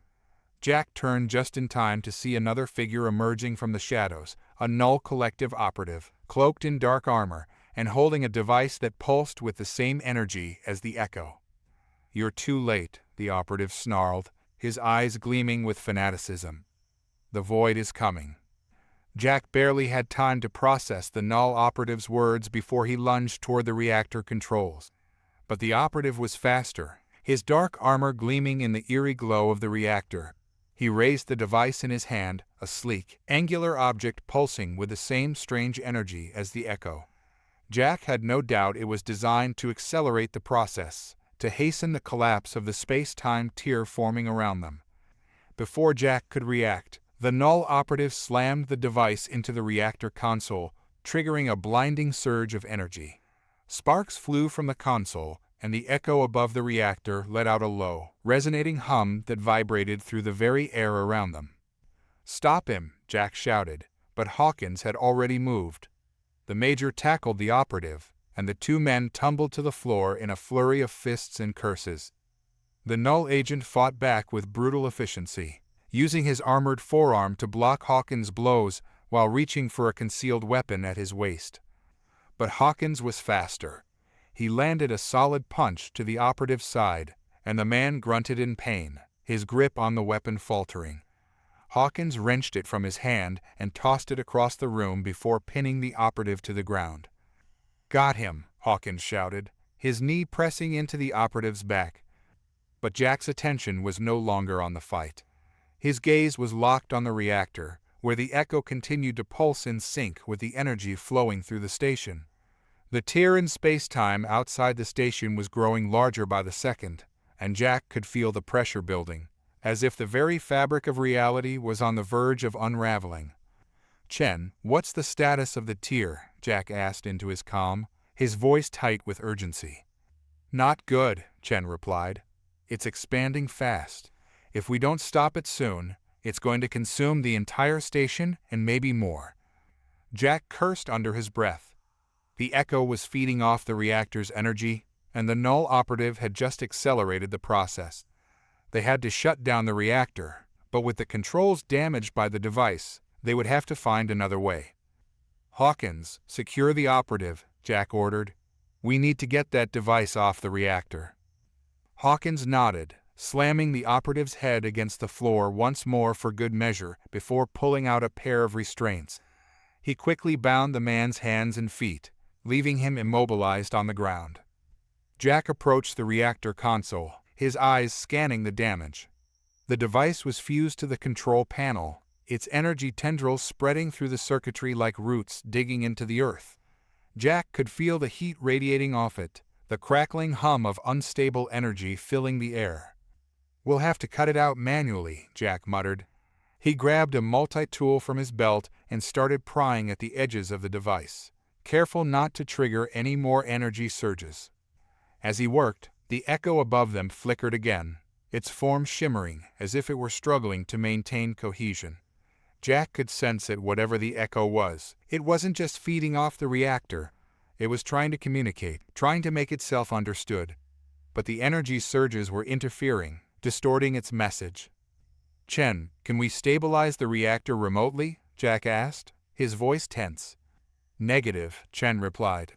"The controls are too badly damaged. You're going to have to do it from your end." "Great," Jack muttered. Hawkins stood over the restrained Null operative, his gaze shifting between Jack and the flickering echo. "Whatever that thing is, it's not looking stable. We need to hurry." Jack knew Hawkins was right.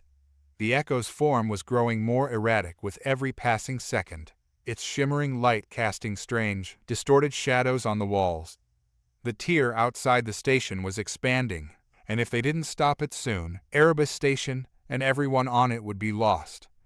Jack gritted his teeth and redoubled his efforts, using the multi-tool to carefully sever the device's connection to the reactor. The Null operative let out a low, mocking laugh from where he lay on the floor, his eyes glinting with dark amusement. "You're too late, Harrison," the operative sneered. "The void is already here. Nothing you do will stop it." Jack ignored him, focusing on the task at hand. Sweat dripped down his brow as he worked, his hands steady despite the growing sense of urgency. Finally, with a sharp crackle of energy, the device came loose from the reactor console. "Got it," Jack said, holding the device aloft. Its once blazing energy had dimmed, though the air around it still shimmered with residual heat.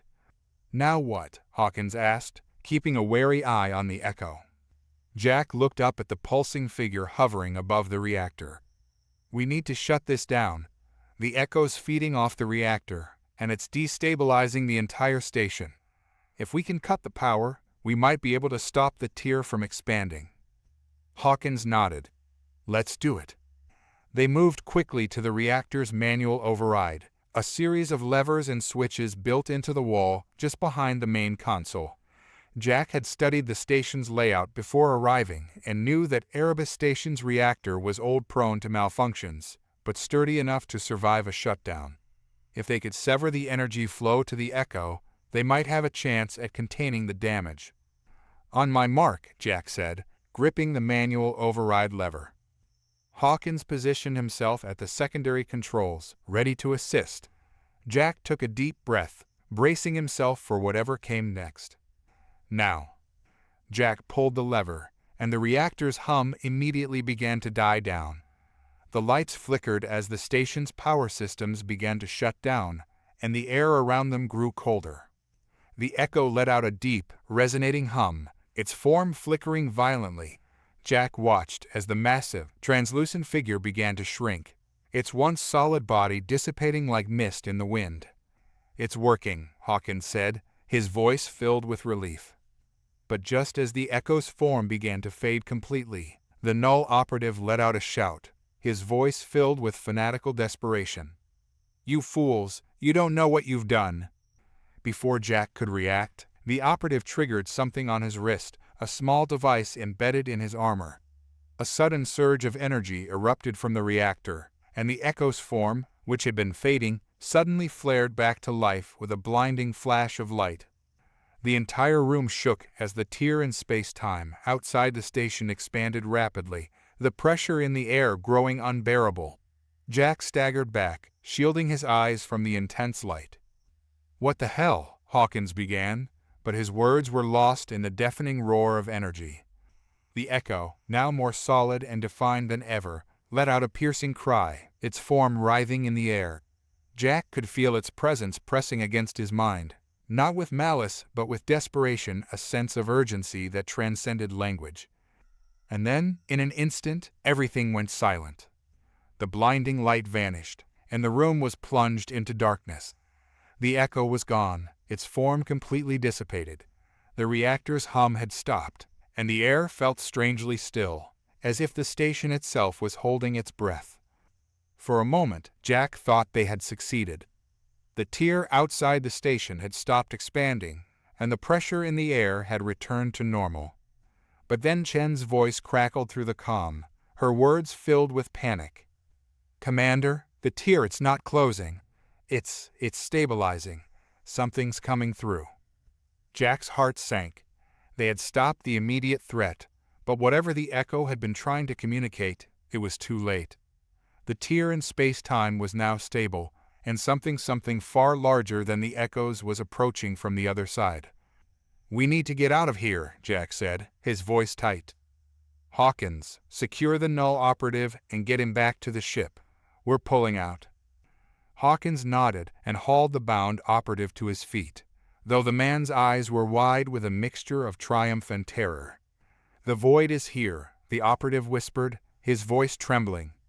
"You'll see. It's only just beginning." Jack ignored him, focusing on getting his team out of the station. They moved quickly through the corridors, their footsteps echoing off the metal walls.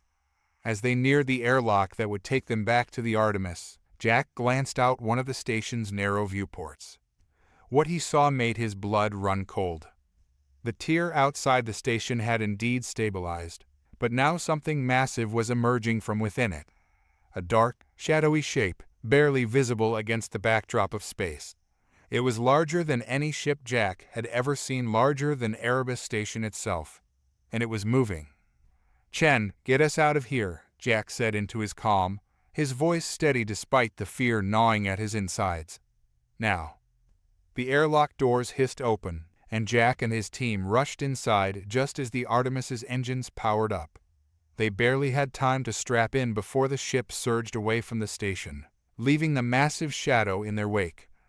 "Report," Jack ordered as they cleared Erebus Station's vicinity.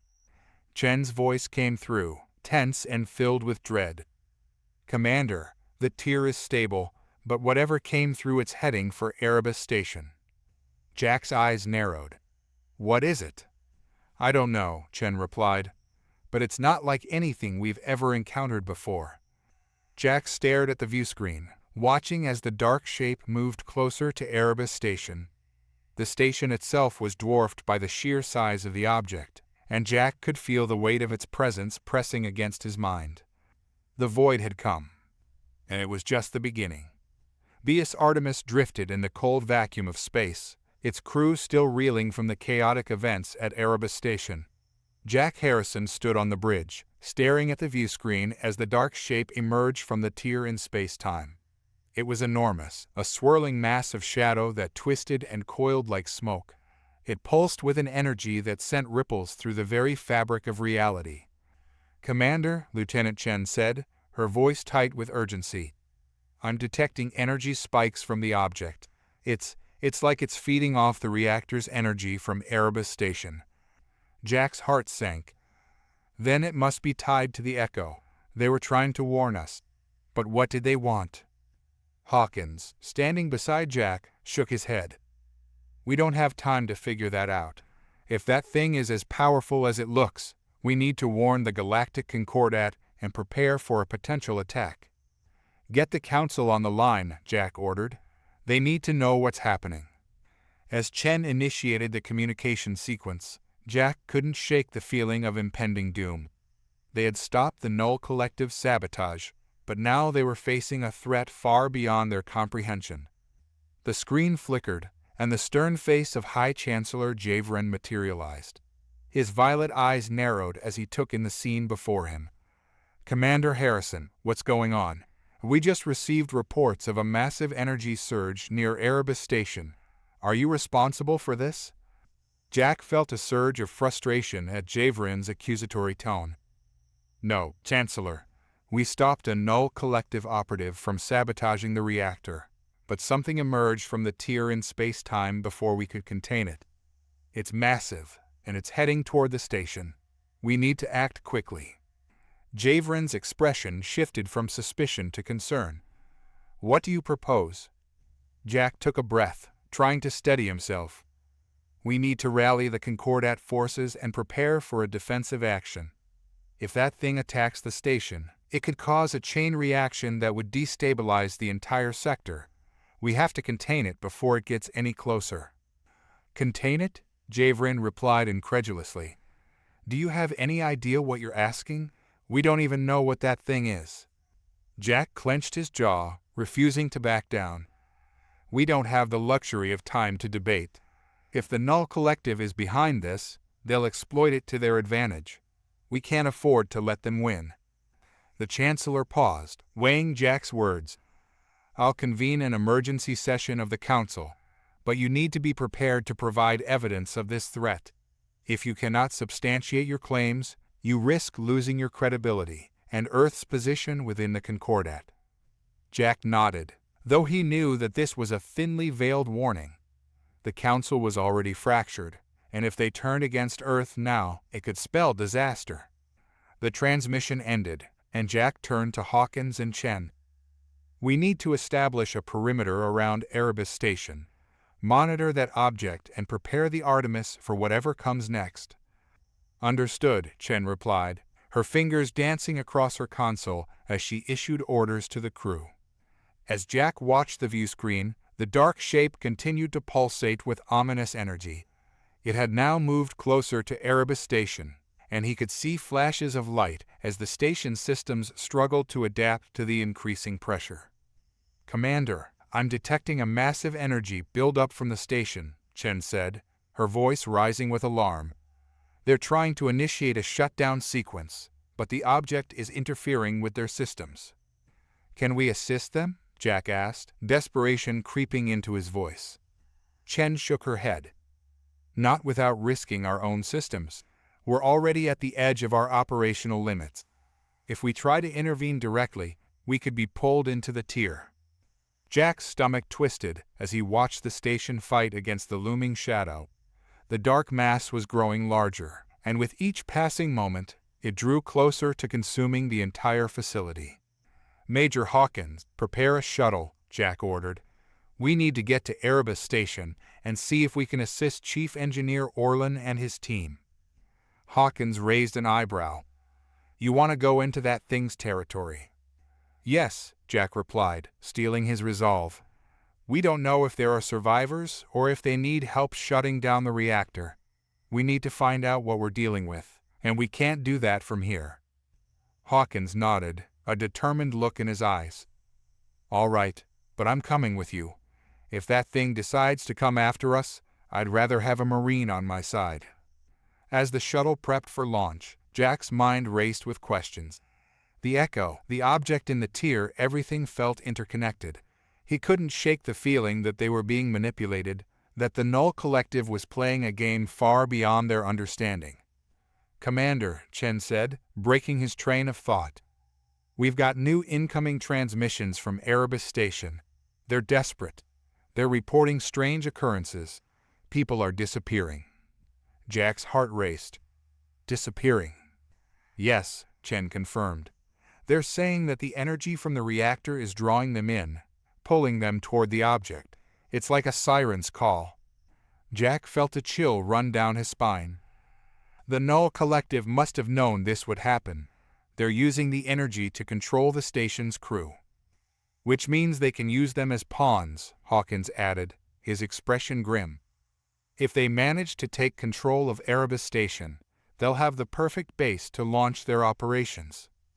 "We have to stop that from happening," Jack said firmly. "Once we get to the station, we need to find Orlan and get the crew to safety." The shuttle launched from the Artemis, racing toward the beleaguered station. The air was thick with tension, and Jack felt the weight of responsibility pressing down on him. This was more than just a fight against the Null Collective. It was a battle for the soul of the galaxy. As they approached Erebus Station, Jack could see the chaos unfolding. Workers ran through the corridors, their faces pale with fear. The lights flickered, and the once bustling facility now looked like a haunted shell of its former self. "Where's Orlan?" Jack asked, scanning the area for any signs of the chief engineer. "Let's check the control center," Hawkins suggested. "That's where they'd coordinate any emergency response."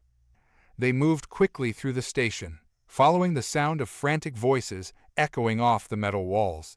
As they approached the control center, Jack could feel the energy pulsating around them, the air thick with anticipation.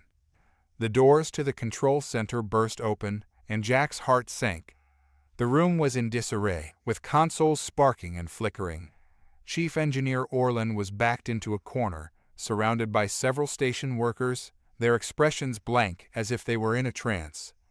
"Orlan!" Jack shouted, rushing into the room. The chief engineer looked up, his face pale. "Commander, they're not themselves. They keep saying they have to go to it. To the void." Jack's blood ran cold. The energy from the reactor was manipulating them, drawing them toward the tier in space-time. He could see the fear in Orlan's eyes, a mixture of desperation and helplessness. "Get them away from here," Jack said urgently. "We need to shut down the reactor before it pulls everyone into that thing." "I've tried," Orlan shouted, his voice strained. "The systems are locked down. It's like something has taken control." "Then we have to override it," Jack said, moving toward the nearest console. "Hawkins, help me." They worked quickly, fingers flying over the controls. Jack could feel the oppressive energy growing around them, as if the echo and the tier were reaching out for them. Come on," Jack muttered, sweat trickling down his brow. "We can't let this thing take any more lives." As he entered commands, he glanced back at Orlan and the workers, who were still entranced by the pulsing energy. "Snap out of it," Jack shouted, his voice echoing in the control room. But it was as if they couldn't hear him. They stood, unmoving, eyes glazed over, drawn toward the reactor's glowing core. "Hawkins, we need to get them out of here," Jack urged. "They're not safe. If we can't break this hold, we'll lose them." Hawkins nodded, quickly moving toward the entranced workers. "Hey, you need to come with me. We're getting out of here." But as he reached for one of the workers, a scream echoed through the control center, a terrified, haunting sound that sent chills down Jack's spine. One of the workers suddenly jerked forward, lunging toward the reactor. "No!" Jack shouted, grabbing the worker by the arm just as he stumbled toward the glowing core. The worker thrashed in Jack's grip, his eyes wide with fear. I have to go to it." Jack wrestled with him, trying to pull him back, but the worker's strength was unnaturally powerful, fueled by the energy of the reactor. Jack struggled to maintain his grip, panic flooding through him as the worker slipped closer to the reactor's edge. "Hawkins, help me," Jack grunted, fighting against the overwhelming force. Just as Hawkins rushed to his side, the control console beeped, and a warning flashed across the screen. Critical energy level approaching. Jack's heart raced. They were out of time. The reactor was reaching critical mass, and if they didn't stop it soon, it would explode, taking everyone with it. "I can't hold him," Jack yelled, desperate. "We need to shut this down now." "On it," Hawkins replied, moving to the console. He entered commands with urgency, but the systems were unresponsive. "No, no, no," Hawkins shouted, slamming a fist against the control panel in frustration. "We're running out of time." "Stop fighting it," Jack yelled at the worker, but his pleas fell on deaf ears. The man was lost in a trance, pulled by an unseen force toward the reactor. Jack knew what he had to do. He could feel the energy radiating from the core, the chaotic pulse that had captured the workers. He had to sever that connection, or they would lose everyone in the room. "Get ready to override," Jack said to Hawkins. "On 3. 3? Hawkins echoed, raising an eyebrow. "Just trust me," Jack snapped. "All right, I'm ready," Hawkins said, steadying himself. 3, 2, 1, now, Jack shouted. They both pulled down the emergency shut-off lever together. The reactor roared, the lights flickered violently, and the air crackled with energy. The worker let out a terrified scream as the pulsating energy surged around them. Jack felt a shockwave ripple through the control room, and for a brief moment, the world went dark. When the light returned, the reactor was still glowing, but the pulsing energy was fading. The workers blinked as if waking from a dream, their eyes filled with confusion. "What just happened?" Orland gasped, looking around the room as if emerging from a nightmare. Jack released the worker he had been holding, and the man stumbled back, panting and wide-eyed. What did I do?" he murmured, terror etched on his face. "You were caught in a trance," Jack explained quickly. "We managed to shut down the reactor's connection to the tier. You're safe now, but we need to evacuate the station." A low rumble shook the control room, and Jack felt a shiver of dread creep up his spine. "We have to move now?" They rushed toward the exit, the pulsating energy still lingering in the air, and as they reached the hallway, Jack glanced back at the reactor core. It was still glowing, but something had changed. The dark shape outside the station began to pull back, retreating into the void. "Get to the shuttles," Jack ordered, pushing the workers forward. "We need to get everyone out of here." As they moved through the corridors, Jack felt a sense of urgency growing. They had stopped the immediate threat, but they still had no idea what the dark shape was or how it would react. "Commander," Chen's voice crackled over the comm as they reached the shuttle bay. "We've detected another energy surge coming from the tier. It's—" Before she could finish, the ground shook violently and the lights flickered. Jack staggered, grabbing onto a railing for support. "The tier is expanding again," Hawkins shouted, his eyes wide with panic. "We need to get everyone out now." They rushed into the shuttle bay, the sound of alarms blaring in their ears. The shuttle was ready, and Jack quickly ushered the station workers on board. "Move, move, move," he shouted, his voice cutting through the chaos. As the last of the crew boarded, Jack turned to Hawkins. "Get the shuttle ready for launch. We have to get as far away from the station as possible." Hawkins nodded and moved to the controls as Jack looked back at the bay doors. The darkness from the tier loomed outside, and he could feel its presence pressing against the station. "Chen, can we get a fix on the tier?" Jack asked, gripping the console. "It's unstable," Chen replied, her voice tight. "But it's fluctuating. It might be trying to pull something through." Jack's heart raced as he realized the danger. Whatever the echo had been trying to communicate, it was now attempting to breach the gap once more. If it succeeded, they would face something beyond their comprehension, something that could consume everything in its path. "Prepare for launch," Jack ordered, his voice firm. "We're getting out of here, and we're not looking back." As the shuttle's engines roared to life, Jack felt the familiar rush of adrenaline. They were on the precipice of a disaster, but this time he wasn't going to back down. With one last glance at Erebus Station, Jack steeled himself. The Null Collective may have been defeated for now, but their actions had unleashed something far greater than they had anticipated. The void was coming, and they would have to face it head-on. The Artemis surged away from Erebus Station, its engines roaring as Jack Harrison piloted the shuttle through the inky blackness of space. The tier in reality loomed behind them, pulsating ominously, and Jack felt an electric tension in the air like the calm before a storm. "Commander," Lieutenant Chen said from her station, her voice filled with urgency, "the energy readings are fluctuating wildly. The tier is stabilizing again, and something is definitely trying to come through." Jack's heart raced as he peered through the viewport at the dark shape coalescing at the edge of the tier. It seemed to pulse and flicker, its form both mesmerizing and terrifying. Whatever it was powerful, far beyond anything they had encountered before. "We need to contact the Galactic Concordat," Jack said, gripping the controls tightly.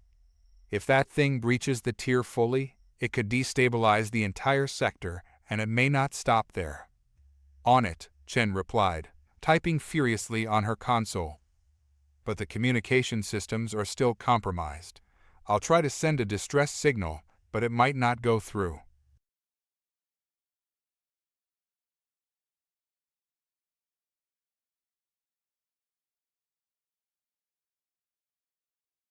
Hawkins grimaced, shaking his head. "Some are in shock. Others are still trying to comprehend what happened. We need to get them to safety, but we also need to figure out what to do about that tier." As if in response to his words, the shape outside the tier began to writhe more violently, dark tendrils reaching out as if trying to latch onto something tangible in the space around it. The pulsating energy was drawing closer, and the station workers aboard the shuttle stared in horror. "Everyone, listen up," Jack called, trying to instill some semblance of calm. "We're in a precarious situation, but we're going to get through this. Stay in your seats, and whatever happens, trust the crew." Just then, the shuttle jolted violently, and alarms blared throughout the cabin. The viewscreen flickered, and Jack's eyes widened as he saw the dark mass pushing against the tier, forcing its way through. "Brace for impact," he shouted, grabbing the controls as the shuttle shook violently. The object outside the tier began to take shape, revealing an enormous, shadowy creature, more massive than the shuttle itself. Its form was ethereal yet menacing, composed of swirling darkness and energy. Jack could feel its presence pressing against his mind, trying to reach out to him. "What is that thing?" Hawkins yelled, gripping the nearest console for support. "I don't know," Jack admitted, struggling to keep the shuttle steady. "But it's linked to the echoes. They were trying to warn us, not attack. They wanted to protect something." "Protect what?" Chen asked, her fingers flying over her controls. "If it's not hostile, why does it look like it's trying to breach our reality?" "I think it's trying to evolve," Jack said, his mind racing. "The echoes have always been tied to the Omega energy. Maybe this creature is a manifestation of that energy, an embodiment of the void itself." The shuttle shook again, and Jack gritted his teeth. "We need to establish a connection. If we can communicate with it, we might be able to prevent it from causing any more destruction." "Are you crazy?" Hawkins shouted. "That thing could be dangerous." "Maybe," Jack replied, his gaze locked on the creature outside. "But we have to try. The echoes have been drawn to the Omega energy, and this might be the key to understanding what they truly want." Jack reached for the shuttle's comm systems, linking his consciousness to the ship's Omega core. He could feel the familiar hum of energy pulsing through him, amplifying his thoughts and emotions. "Here goes nothing," he murmured. As Jack focused his thoughts on the creature, he reached out with his mind, sending waves of energy toward the dark mass. He could feel its presence pushing back, but he held steady, channeling his intentions through the Omega core. "Show me," he commanded, feeling the connection deepen. "What do you want?" The creature paused, its writhing tendrils slowing as Jack's consciousness expanded to meet it. For a brief moment, they were connected, a union of thought and energy that transcended time and space. In that instant, Jack experienced visions, flashes of an ancient past, of civilizations thriving and falling, of the echoes as guardians of the galaxy, of the void as both creator and destroyer. He saw their purpose: to guide evolution, to protect against stagnation, and to ensure that life continued to grow and change. And then he felt the creature's fear. It was trapped, isolated, torn from its home. It was a guardian lost in a world that no longer understood it, struggling against the very forces it had once protected. Listen to me, Jack thought, pouring every ounce of his will into the connection. We can help each other. We can bring balance back to the galaxy. Suddenly, the creature recoiled, and the tear in reality began to pulse violently again. The energy readings skyrocketed, and Jack felt a surge of panic. They were losing the connection. "Don't fight it," Jack shouted, his voice echoing in his mind. "We can coexist. We're not your enemies." As if hearing him, the creature hesitated, its tendrils slowly withdrawing. Jack could feel the pull of the Omega energy, and he concentrated harder, channeling his thoughts toward the creature. "Help us," Jack pleaded. "We can face this together." With that final thought, the creature surged forward, enveloping the shuttle in a cocoon of dark energy. The lights flickered as the station workers gasped in shock, their faces reflecting a mixture of fear and awe. The world around Jack distorted, the fabric of space bending as the creature established a connection with the Omega core. The energy flowed between them, and Jack felt a wave of understanding wash over him. This was more than just an entity of the void. It was a living, breathing force of evolution. Suddenly, the darkness around them erupted into a blinding light, and Jack shielded his eyes. The shuttle shook violently, and for a moment, he feared they were being torn apart. Then, silence fell. Jack opened his eyes, blinking against the bright light. The shuttle was still intact, floating in the void of space. The dark shape was gone, replaced by a shimmering aura that surrounded the shuttle. Did we make it?" Hawkins asked, looking around in bewilderment. "I think so," Jack replied, still trying to process what had just happened. "I think we reached an understanding." Chen's eyes widened as she checked the sensors. "Commander, the tier is collapsing. It's stabilizing, but the energy signatures, they're gone." "Gone?" Jack echoed, disbelief flooding his mind. "You mean it's really over?" "I think so," Chen said, her voice shaking. "The tier is closing, and the echoes are retreating. They're no longer drawn to the Omega energy." Jack let out a breath he didn't realize he had been holding. They had done it. They had managed to reach an understanding, to connect with the very essence of the void. But at what cost? "Let's get back to the Artemis," Jack said, shaking off the remnants of the connection. "We need to regroup and report back to the Galactic Concordat." As they prepared to leave the shuttle bay, Jack couldn't shake the feeling that the battle was far from over. The Null Collective still lurked in the shadows, and they had proven themselves to be formidable adversaries. But now, armed with the knowledge they had gained, Jack felt a renewed sense of determination. "We'll face whatever comes next," he promised himself. "Together." Underscore underscore underscore underscore underscore underscore underscore underscore underscore underscore underscore underscore underscore underscore underscore underscore Part 8. The Call to Unity. The Artemis soared through the void, its crew rallying around the newfound understanding they had forged. The dark threat that had once loomed over Erebus Station had retreated, but the battle for the galaxy's future was far from over. Back on the bridge, Jack surveyed the crew as they worked, their expressions filled with a mix of exhaustion and hope. They had survived a harrowing ordeal, but the knowledge they had gained was invaluable. "Commander," Chen said, her eyes focused on the sensor readings. "We're approaching the coordinates for the Galactic Concordat's emergency session. The Council is awaiting our report." "Good," Jack replied, his heart pounding with anticipation. "Let's make sure they understand what we faced out there." As they drew closer to the Concordat's central meeting point, Jack couldn't shake the weight of responsibility he felt. He had seen the potential for unity between the Echoes and humanity, but now it was up to him to convince the Council that they could no longer afford to be divided. When they docked at the Concordat's facility, Jack stepped off the shuttle alongside Hawkins and Chen. The atmosphere was charged, filled with the murmurs of representatives from various species, their faces reflecting a mixture of tension and hope. Commander Harrison, High Chancellor Javerin, called out as Jack approached. "We've been awaiting your report."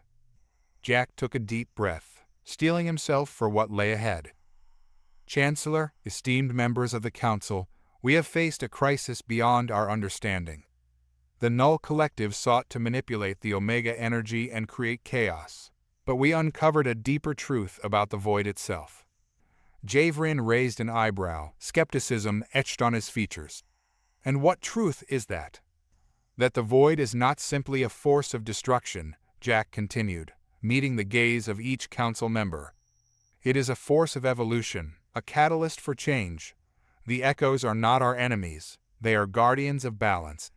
But to maintain that balance, we must unite."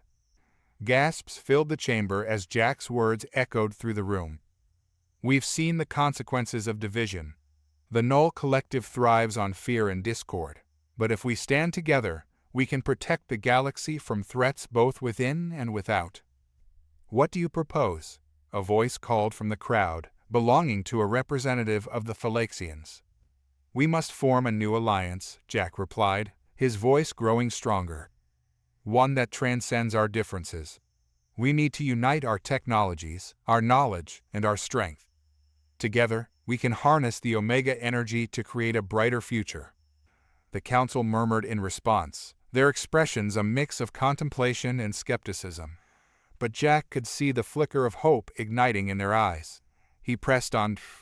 "We cannot let the Null Collective continue to manipulate us.